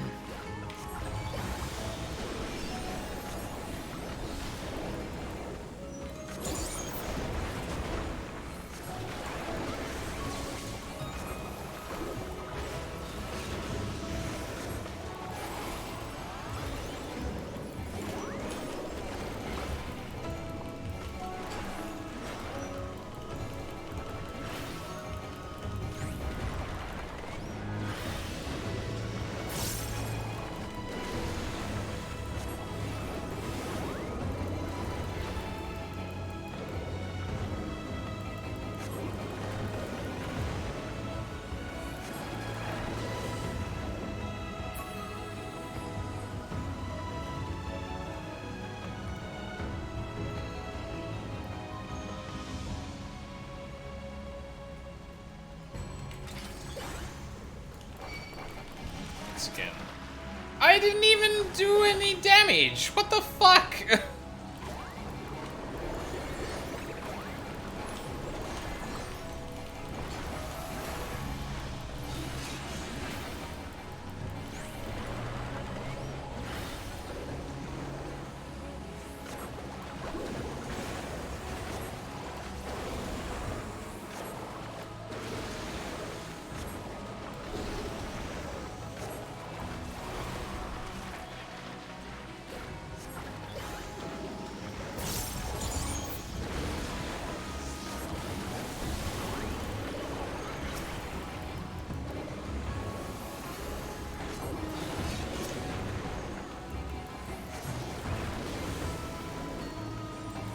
You'll not escape this!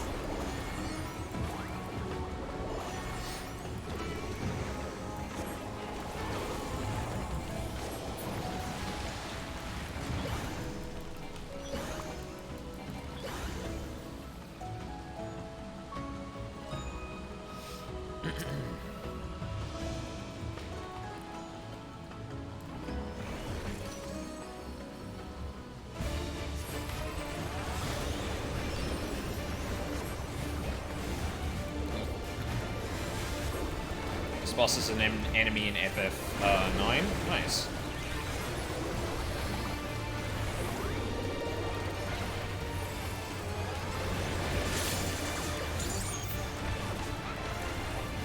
You are cursed to be a nuisance to your party.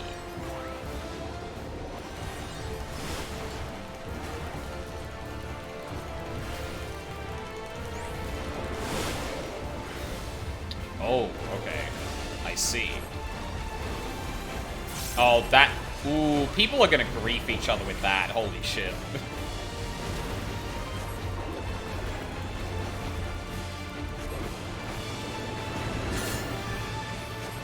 These levels.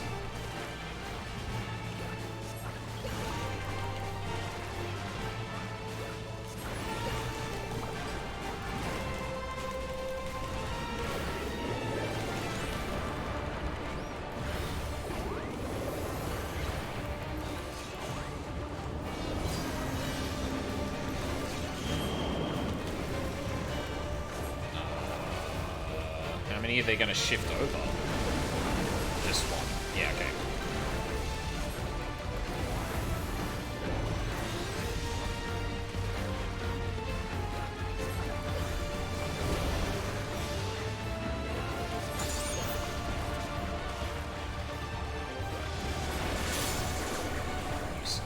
Yep. Will be completed. Compelled to release Feather Ray. Oh. Oh shit, this is... Oh, come on. Oh. Dang it.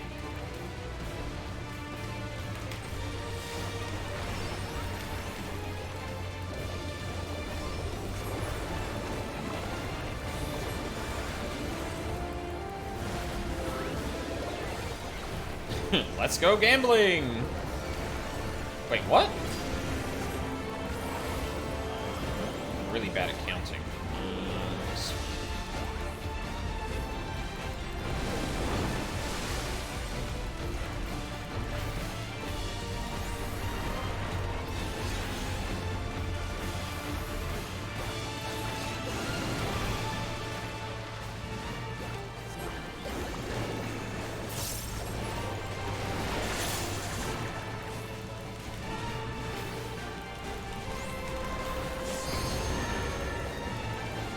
Again. Oh, right. We're also a nuisance in that we're launching bubbles at the party as well. Oh, I thought the other thing was going to be the cone again.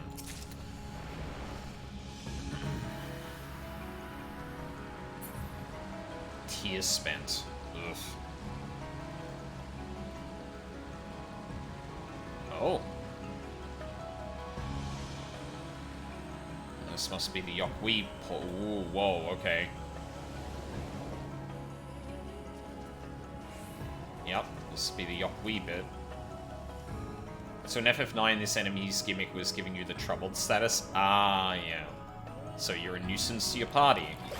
Which split damage taken among the whole party. Ooh.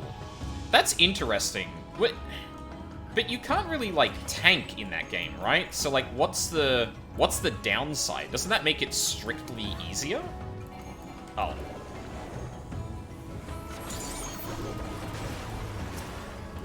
God damn it.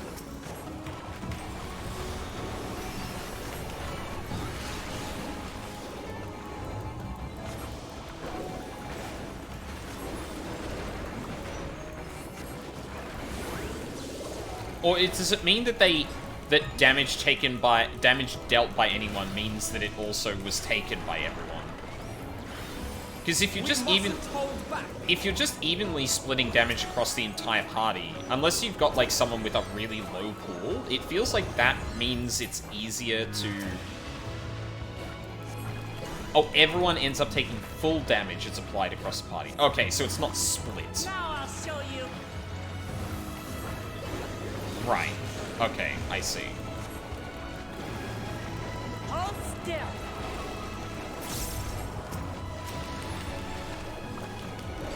Back off.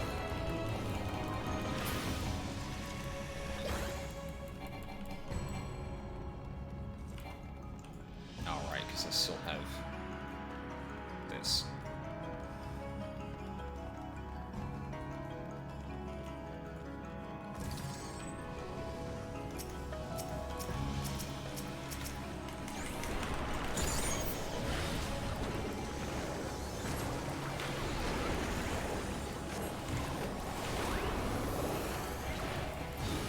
One of the few enemies to spawn in packs of 4, so they can apply it to as much as your party as possible right away. Yeah, okay. That sounds rough.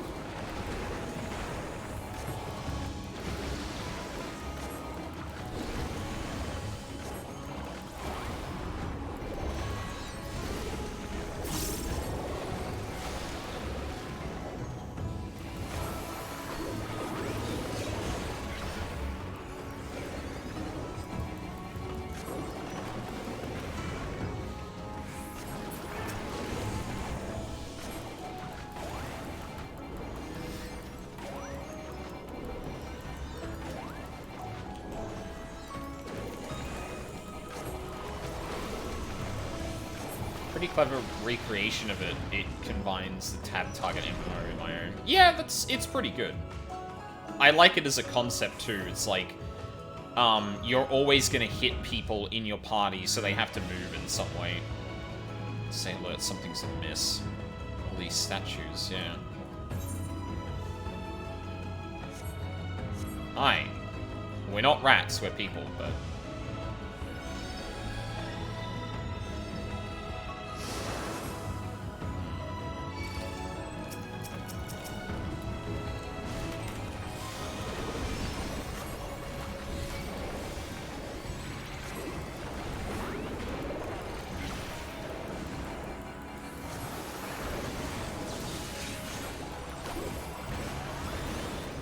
Oh, I didn't paint any of my other motifs. God damn it.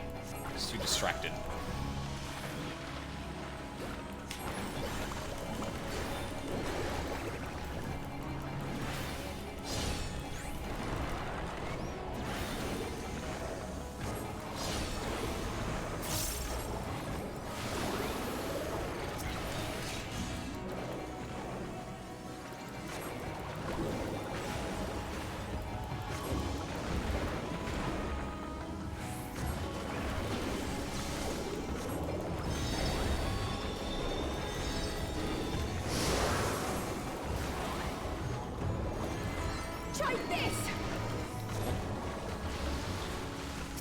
Oh, that's cute.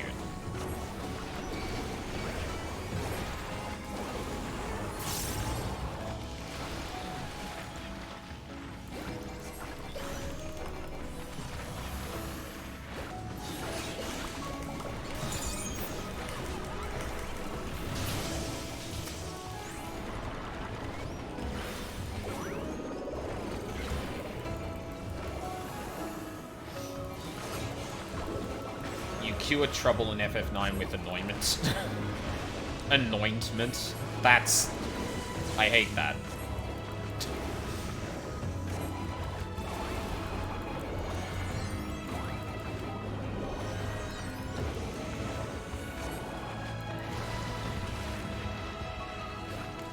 Now I'll show you.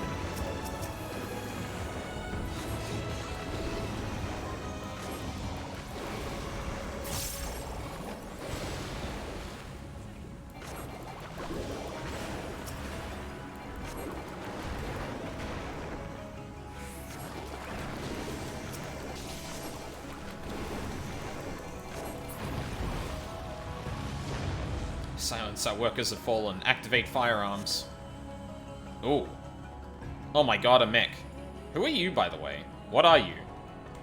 Hang on. Sorry, paints. Alright, let's go. There are lines on the floor.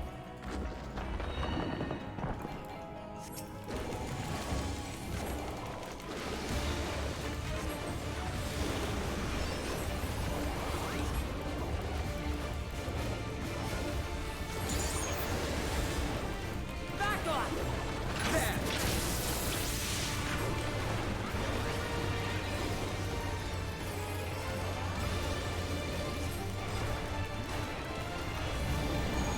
Mirror maneuver?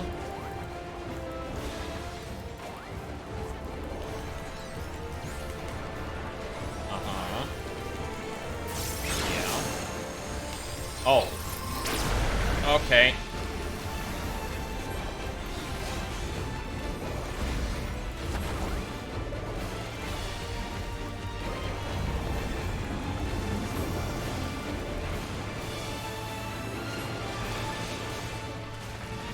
Yeah, it's pretty fucking big. Oh no. God damn it. Thank you, Alphanar.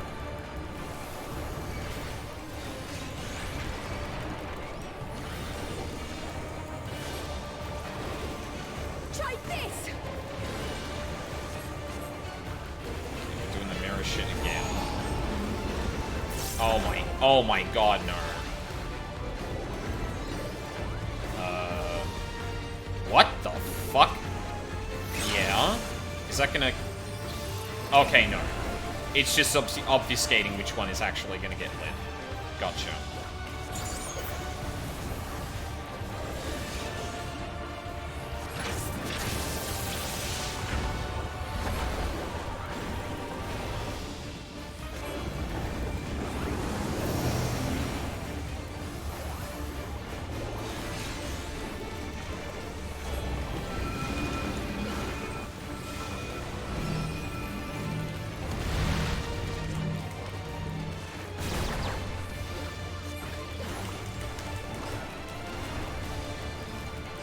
Oh, I shouldn't be using the hammer combo during the burst phase anymore.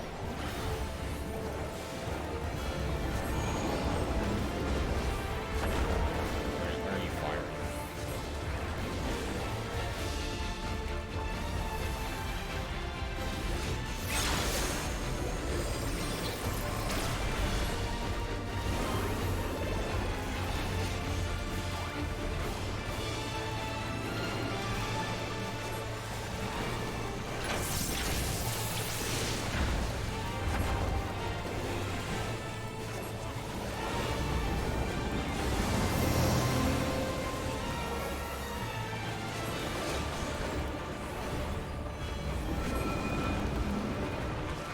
Oh, what am I doing?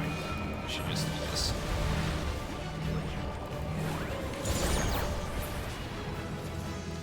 Yippee! I think I got the upgrade. Yeah, I did. Nice. Oh! Uh-huh? Yeah?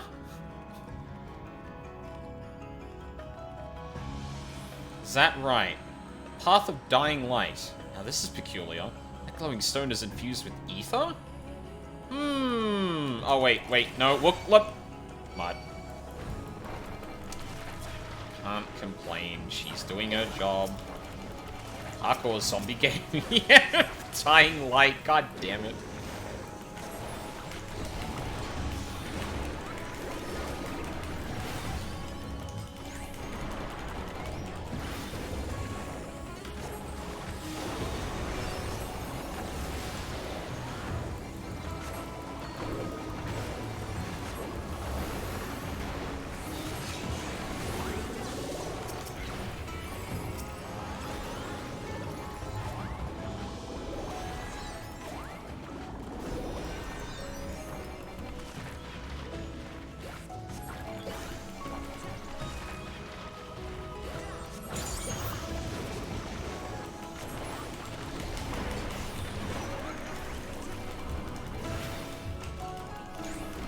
Love the Pride Tunnel so much. Yeah, it's good.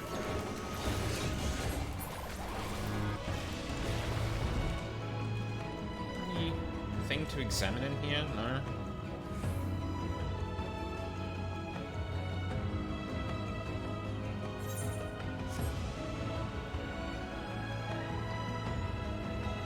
Oh.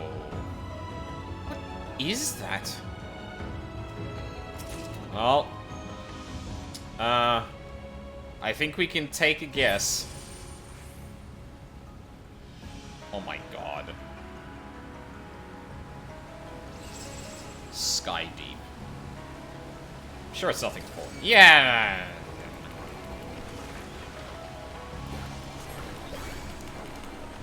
Oh, right, I have a third charge of this stuff now. Huh. That's interesting.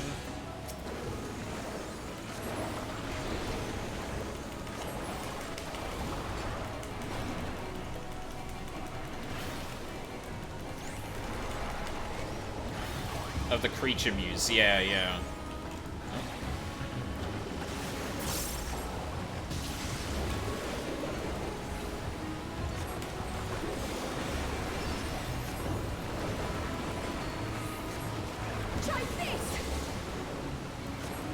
Shit, I should have done that for the other bit. I have you!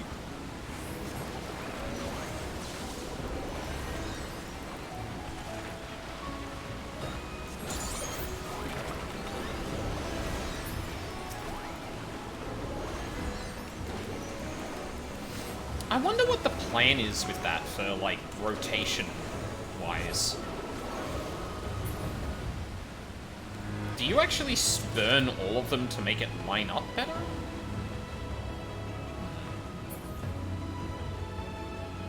Ah, so these constructions are not of the Yokwi. They're probably of whoever made this shit. And I forgot to paint again! I'm really good at Picto, you don't understand.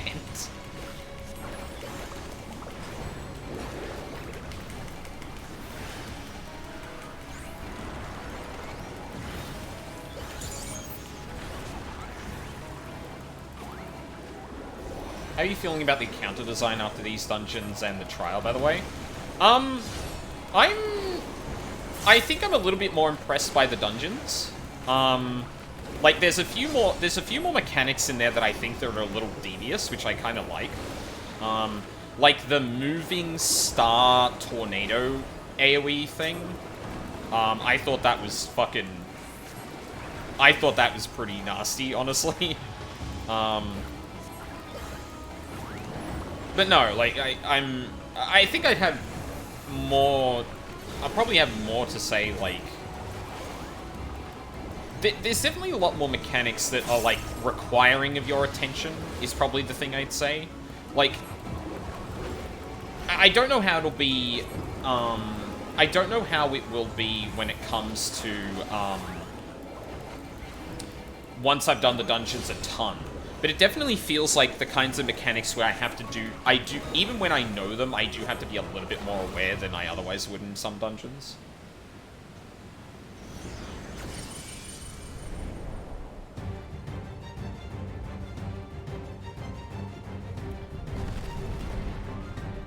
Oh. He's got arrows on his face. Mole Skull, Sculptor of Silence.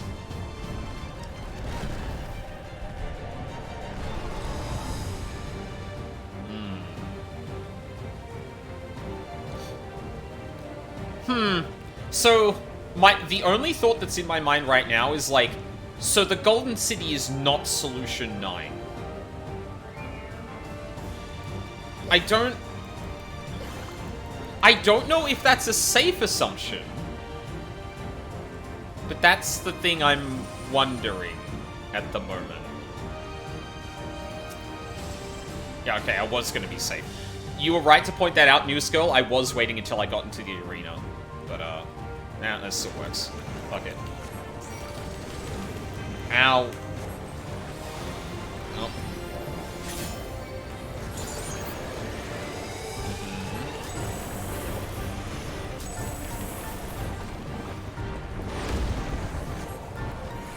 Oh. Fucking Titan motherfucker.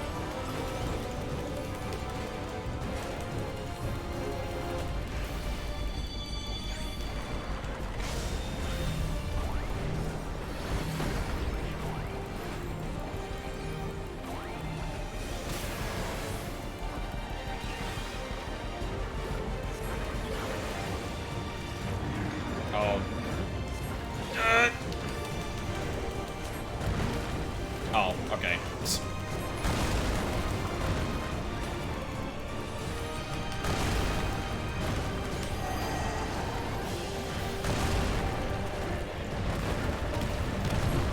Oh, those are some interesting indicators.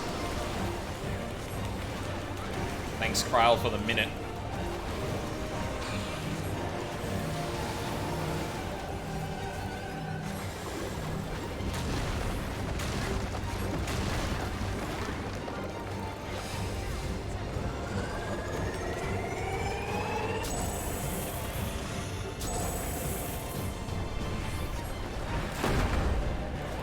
Oh no.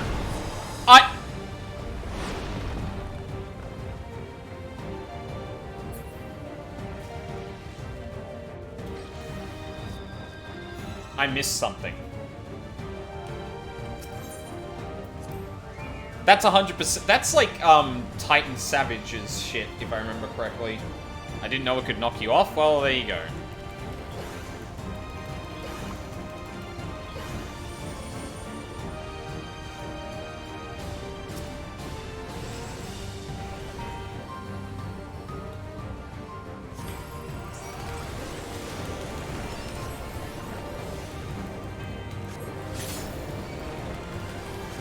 Oh yeah, it's literally the same thing.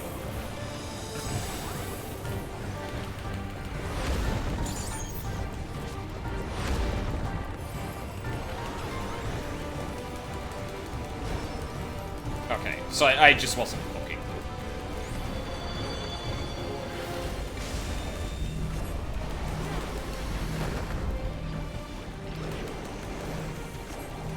And yes, Smudge, I love Smudge. It's so good. I'm gonna miss it when I end up playing healer, but... Okay, and then this is just... Stay near the center. Probably don't start doing what I'm doing right here, but...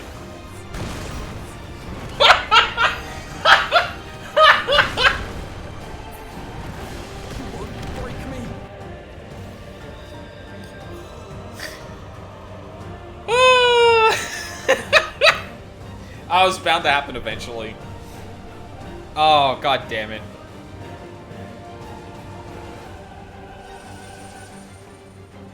It's a set distance.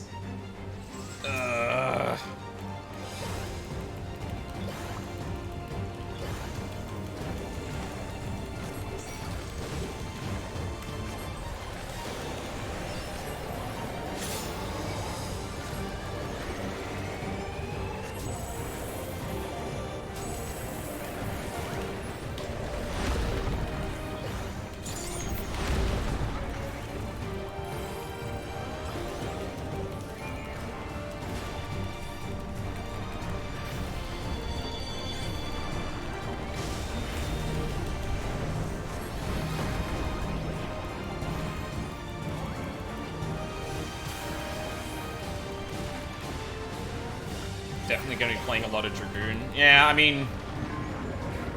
Yeah. Alright, let's play it a bit more safe. That's fine. Now's a good time to pull out the hammer, actually.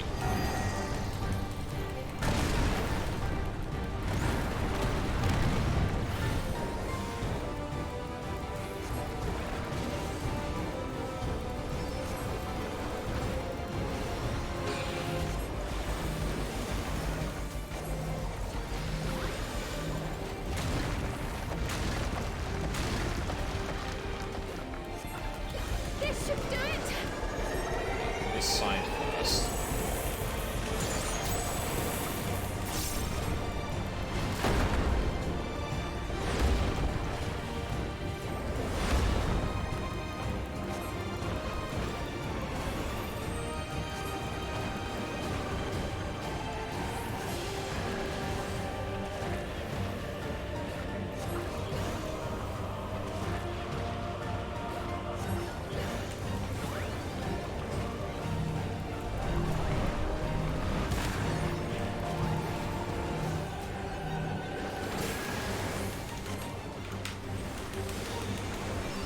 Oh, you son of a bitch.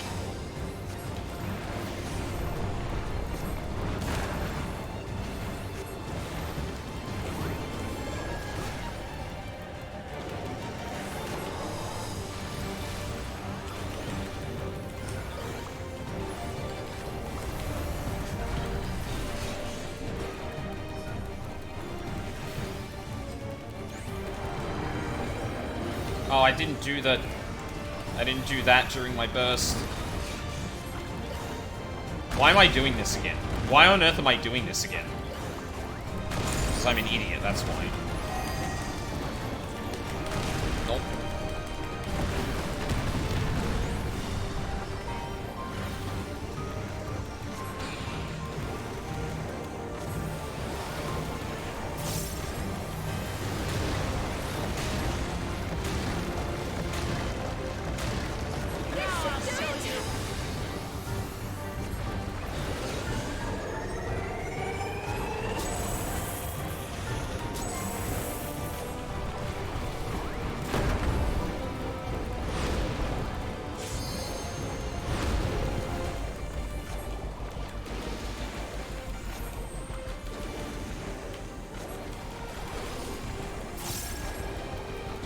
Does an extra hit every stack. Oh, does he? Didn't realize that.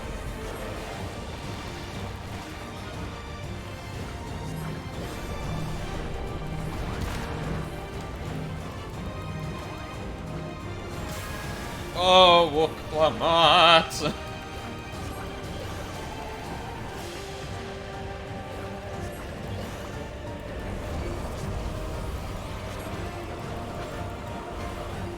God damn it. Every time, dude. Why do you do this? Oh god, that's the wrong... Oh no. I'm gonna have to...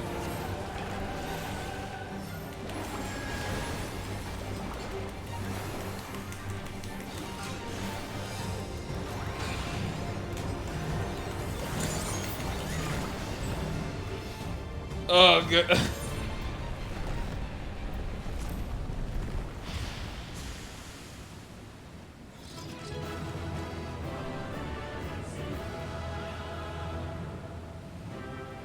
I didn't when I ran through here either.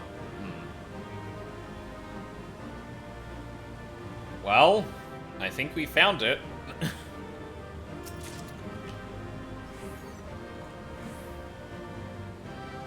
light.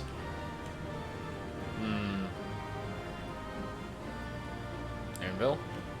That must be...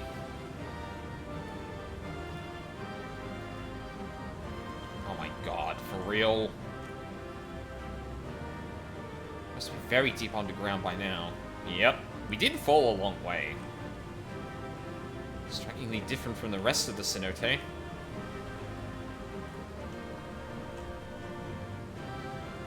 I've never seen a place like this before. Yeah, neither have we. Neither have we.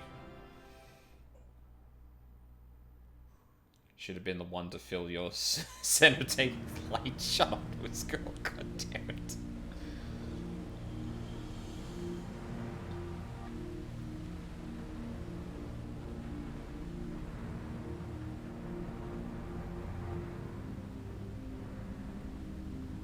I thought this place was of Yokwi origin.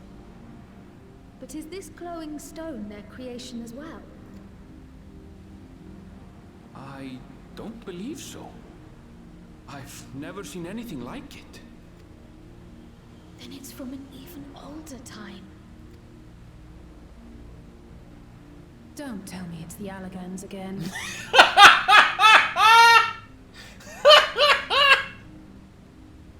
While careful study would Good. be hard to confirm, it does not appear to be reminiscent of their designs. No, it really isn't.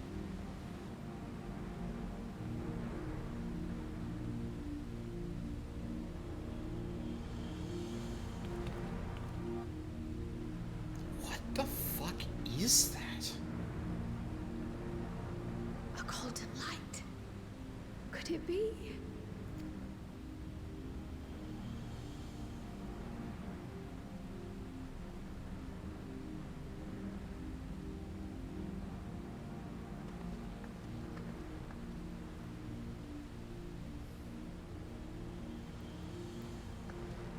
There's something on the other side, but how do we get over there? Good question. Nope.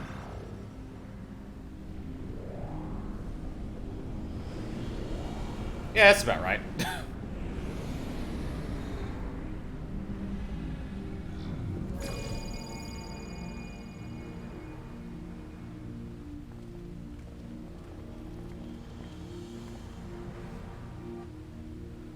That's how, apparently.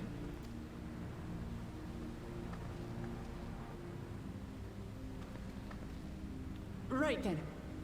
Let's go and take a look. Have we ever wondered why Galul actually sealed this place up? Because presumably he did.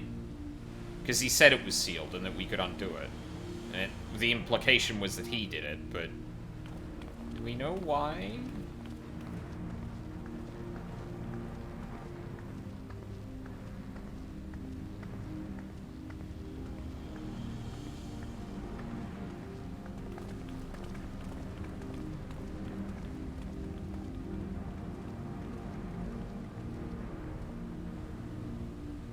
That seal. That's Charlian and no mistake.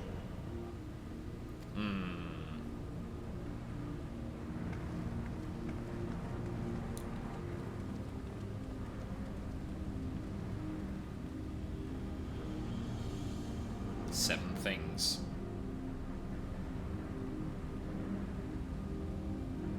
How do we open it? Come and look at this.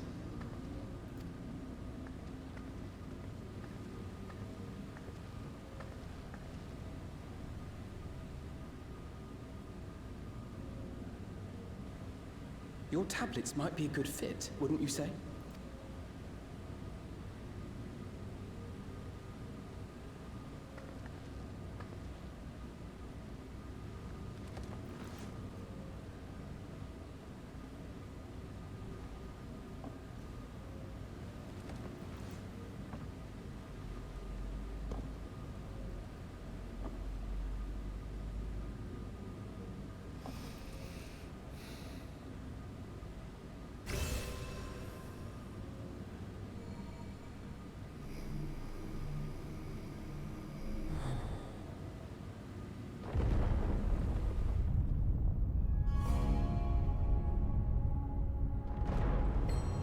Leave it to Alfino.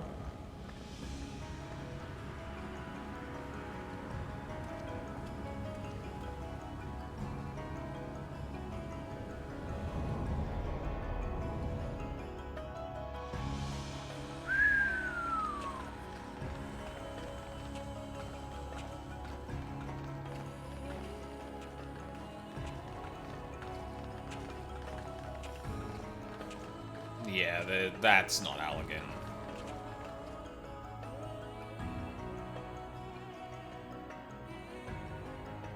Is this it? The Golden City? Though there is some resemblance, it doesn't quite live up to what the Yokhui described from their dreams. Newest girl, what is that from?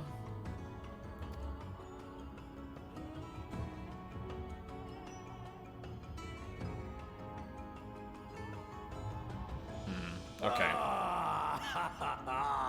Well done! Well done indeed. Oh, Galul is here.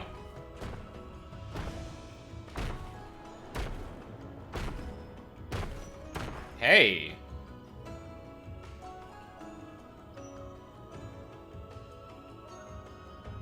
You, my dear daughter, have found the entrance to the City of Gold and triumphed in the right of secession.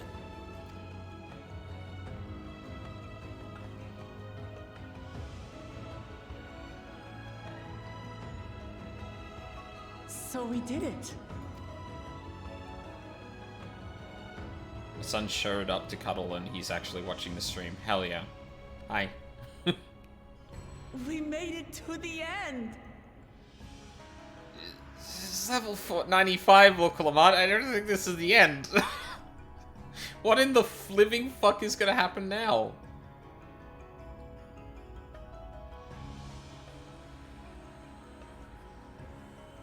Beach party, of course. Let's just go to Shaktaral for the hell of it. Yeah, actually. This place is unlike anything we've seen in Tural. Never mind the peculiar stone.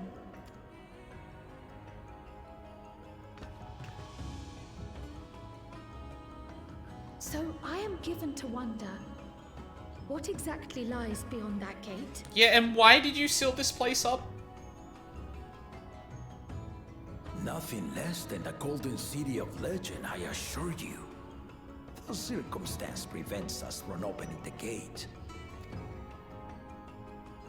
As to what the city is and what Gal of Valdesium discovered all those years ago, this knowledge and more, I will share with you after your ascension. What you choose to do with it will be up to you.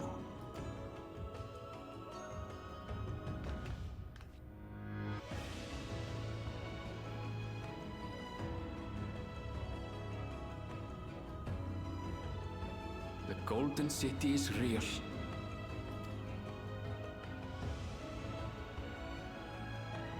It took a while, but I finally found it. Certainly we did, Arendelle. Come, let us return to Tuliyola. Yes, I'm sure after unsealing this place and just leaving it, absolutely nothing will go wrong. Home at last.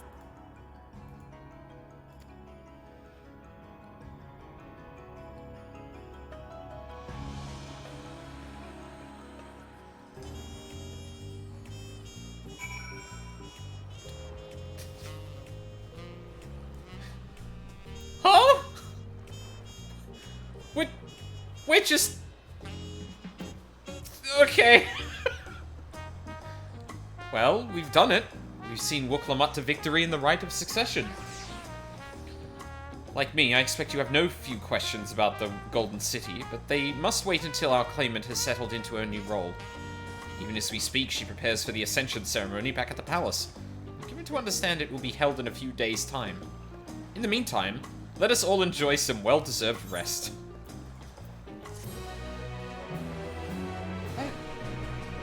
Something went wrong, there'd be a whole nother half of the game, and this is the end. She said so. Yeah.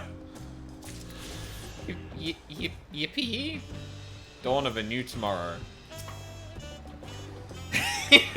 Upon speaking with Peshekwa, several cutscenes will play in sequence. It is recommended that you set aside time.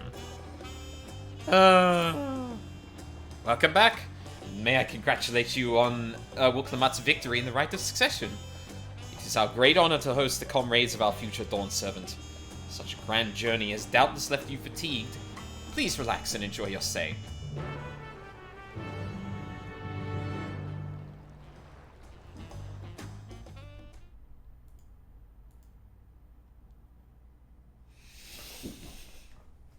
Game stops at 95. They bamboozled us. God damn. So the next 5 levels are just for the hell of it. We're going to be wandering around Shaktaral with no real point, and it's just all low stakes, and... Hey. Surprised to see me? I suppose it's only natural. May I come in?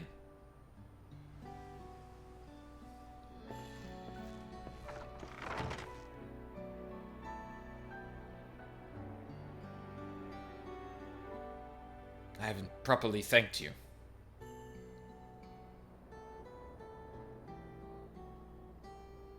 That my sister was able to realize her potential is a testament to the quality of her traveling companions. Particularly you.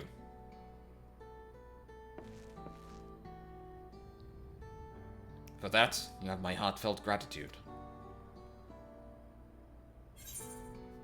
Only did as you might have in my position. Wuklamut did all the work, I was just moral support.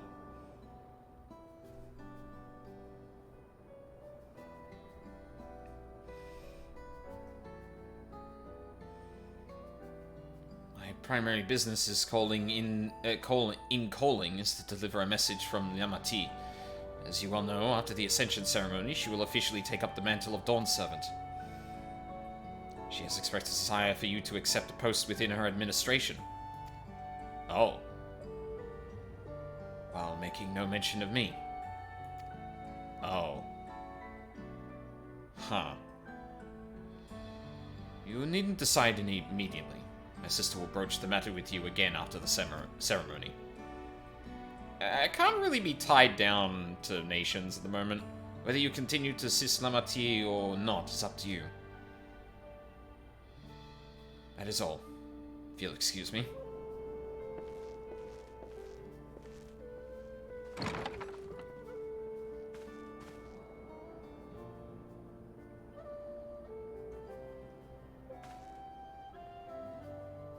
You have become someone irreplaceable to her.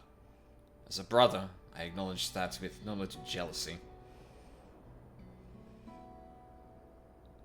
But believe me when I say that I hope you will stay by her side. I'm a free woman. I got half a world and like 5 others to see. Yeah, there are the stars I need to get to eventually too. Yeah. Well, sorry, reflections. Let alone stars. And thus it arrived. The day of the Dawn Servant Ascension ceremony.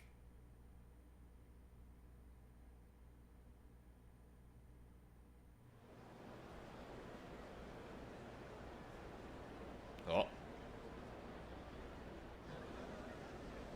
Glitched a little bit. Hi, hello, sir. What a crowd! As befits the changing of Dawn Servants. Do you have any hopes or dreams for a possible Mericidia expansion? Yeah, I mean, not like a huge expectation or anything, but... I unironically want to hear Australian accents, though. That's like my only thing.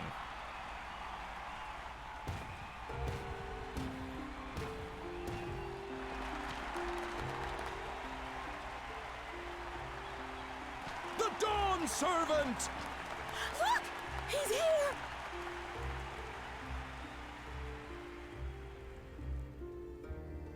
The head of reason is resting again. Thought he'd grace us for this occasion at least. People of Tuliolal, you honor us with your presence. For on this auspicious day, we witness the dusking of one era and the dawning of the next. The succession of Dawn Servants. But I've talked for long enough. Allow me to present the claimant, whose determination, wisdom, and compassion guided them to triumph and the City of Gold.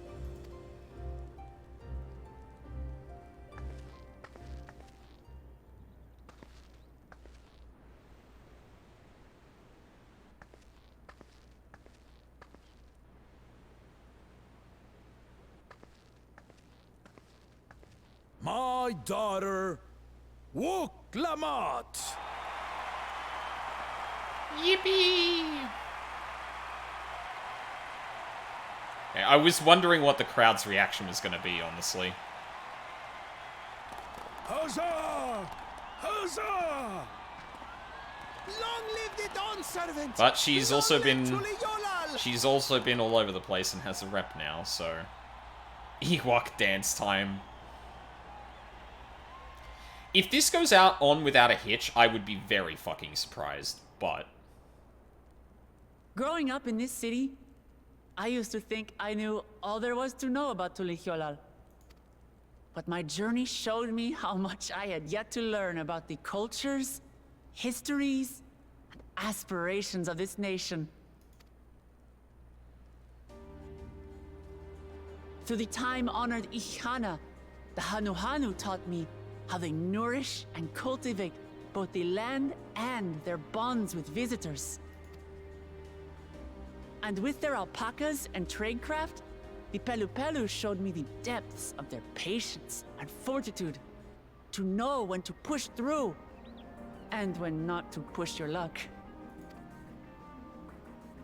From the Moblins and their artisans, I gained insight into the power of creativity, that it is when we are filled with passion and bolstered by the support of others that we produce our best works. And in Kozamauka, I was moved by the history and hopes of the Yokhui, who believe that death isn't the end, that we live on so long as we're remembered. I felt joy and harmony in Yaktel when I tasted Shebruk Pibil, the dish that marked the beginning of peace between the Shebral and Mamurja after centuries of warfare. And I felt sorrow in Mamuk when I met with those who placed their faith in the promise of blessed siblings, and for this were burdened with great suffering. Through the understanding we forged, I'm hopeful that they will find what they seek through friendship and community, for we are all Turali. Understanding with Mamuk? What sorcery did she use on them?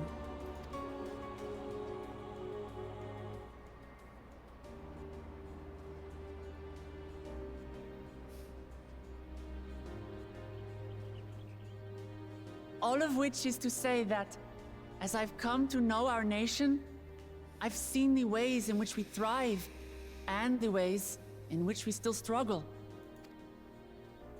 Some in Kozamauka must resort to banditry to survive. A faction of Yokhui still cling to dreams of conquest. Not everyone lives in peace and plenty. And there's still so much of Tuliyollal I don't know. Places I haven't seen, and people I haven't met. That's why I hope to keep learning about and from you, that we might build a nation where everyone knows happiness. Because if there's one thing my journey has taught me, it's that your happiness is my happiness!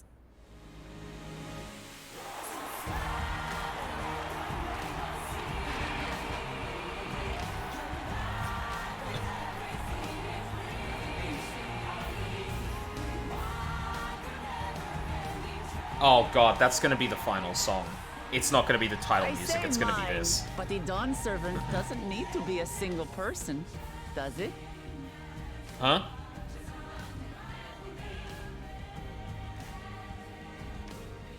Oh dear. What is she doing? Oh god. Yeah.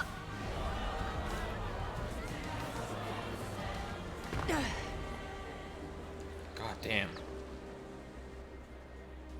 My father led Tuliyollal to prosperity by the resolve and reason of his 2 heads. But my 1 head can only get us so far. To further change our nation for the better, I'll need someone else. Someone she didn't offer an office. as such. Someone with the knowledge and insight that I lack.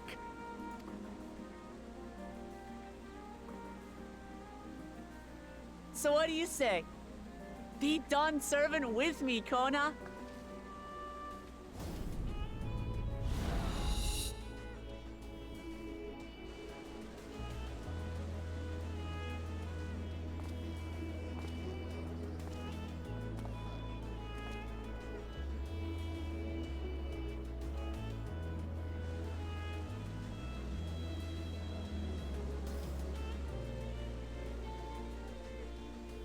Lamachi, are you certain? Absolutely. You take reason, and I take resolve. Together, we make a full Dawn servant.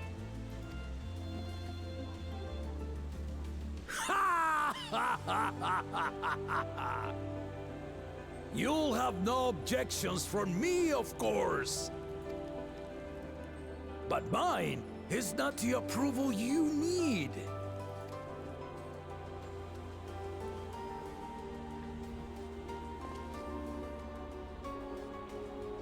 During my time abroad, I experienced the benefits of foreign technologies, some of which I introduced to our nation.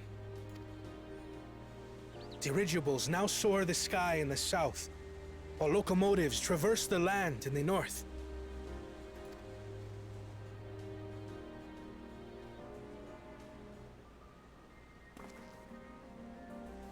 I was convinced that by imitating foreign powers, we could assert our strength and thereby deter invasion.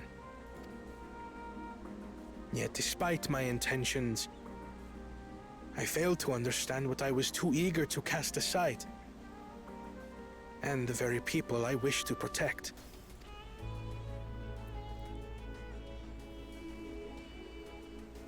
My own journey has taught me that culture isn't a hindrance to progress, but a shared value that binds us, connecting lives and generations. With your blessing, I vow to help Tuli Yolal prosper in a way that honors the hopes and heritage of all her peoples. My esteemed predecessor would accept nothing less.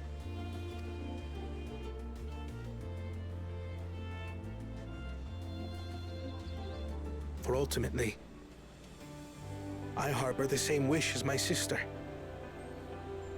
To give you cause to smile. That is my heartfelt desire.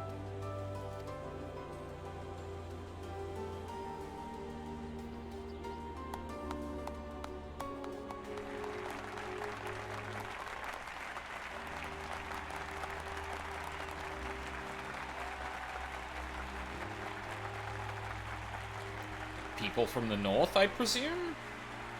Two very distinctive characters we've never seen before.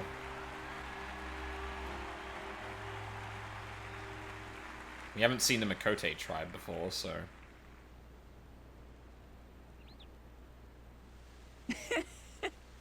Glad this didn't go to waste. It would have been really embarrassing if he didn't actually agree to this.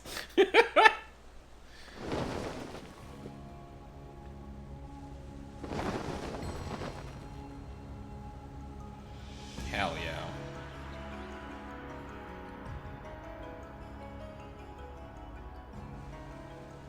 This is the Lay of Legacy, the part of the Tulihyola saga where you and I become the next Dawn servant.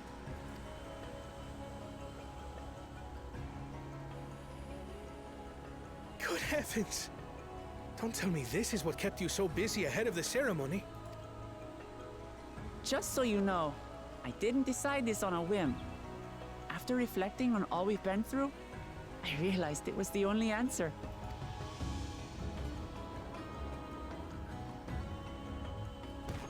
With this, both my brother and I have worthy successors. He would have been proud. Would? Huh?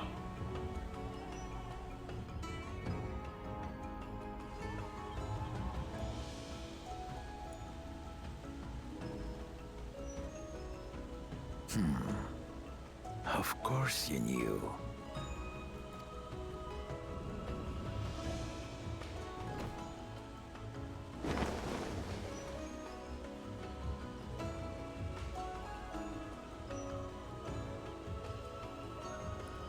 It's been 3 years since my brother left us. Oh.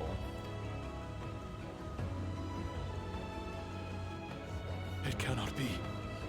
The head of reason is no longer with us. Oh, tragic tidings. I didn't want to believe it. I'm sorry I never told you.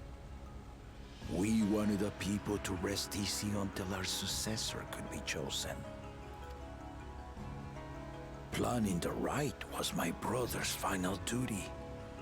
He was determined for it to serve the nation's best interests, and labored nigh without cease. And then he died, forcing me to do the actual work. A sneaky bastard. But he did well. I have to give him that. The outcome speaks for itself.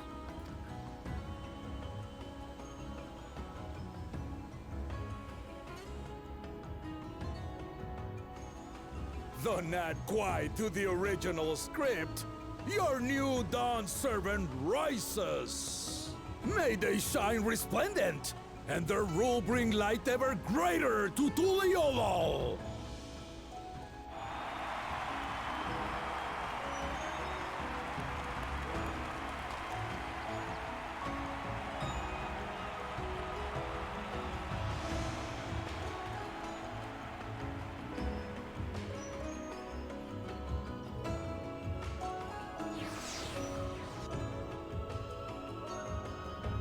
Okay, that actually...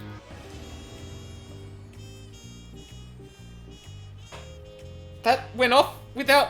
Wait, but then... But... Hold on. Wait, what? But then... How did... But then we... What it... Beach time? No, really? She might have told someone what she was planning. But Wuklamat does not act without the best interests of her people in mind. Bittersweet celebration, to be sure. I'm glad Wuklamat finally got the recognition she deserves. Questions for later. Time to get wasted. The head of reason was very wise indeed to devise something so elaborate and meaningful as the rite of succession. It's a shame he could not be here to bear witness to the end. Wuklamat was brilliant up there, wasn't she? The part with the second promise was surprising. But between the two of them, I dare say our new Dawn servants will be capable of anything. The future of Tuliolal is bright indeed. Yep. Well, expansion's over. Time to go have fun with the raids. Where's Solution 9? Bring it on. Uh-huh.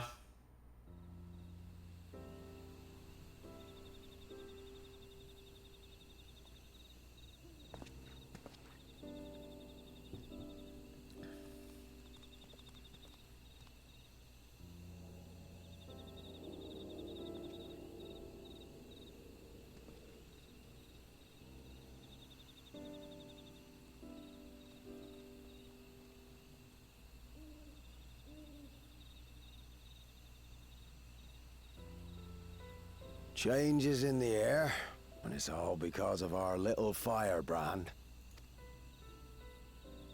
Every Ilmer father's daughter, that one. I'll be watching where you steer this nation, lass.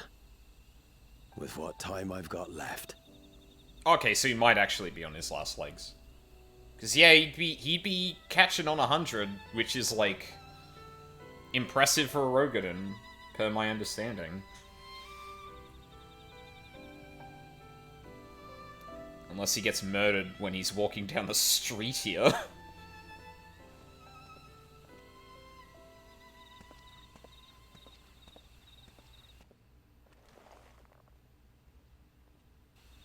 surreal.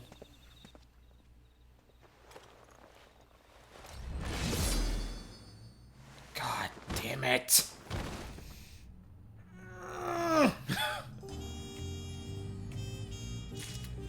Son of a bitch!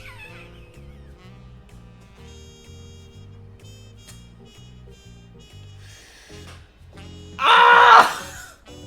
God damn it.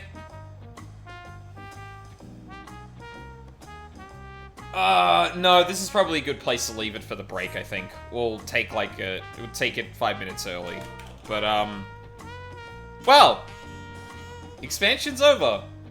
I'm sure the death of Kettenrum's just patch content, right? Right? But yeah, I think just to make, the lunch break happen a bit quicker, I'm gonna get off right now. Yeah, I'll be back in roughly an hour. The sun's actually out, so I can go touch grass and actually have a good walk. Oh, excuse me. And when we come back, beach party. Let's head to Shuk Turul for absolutely no reason whatsoever. I'm sure it'll all be fine, right? Right? It'll be fine, right?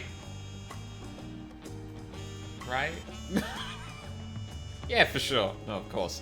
Yeah, I don't think anyone's streaming. I've been keeping an eye on it as we've gone through.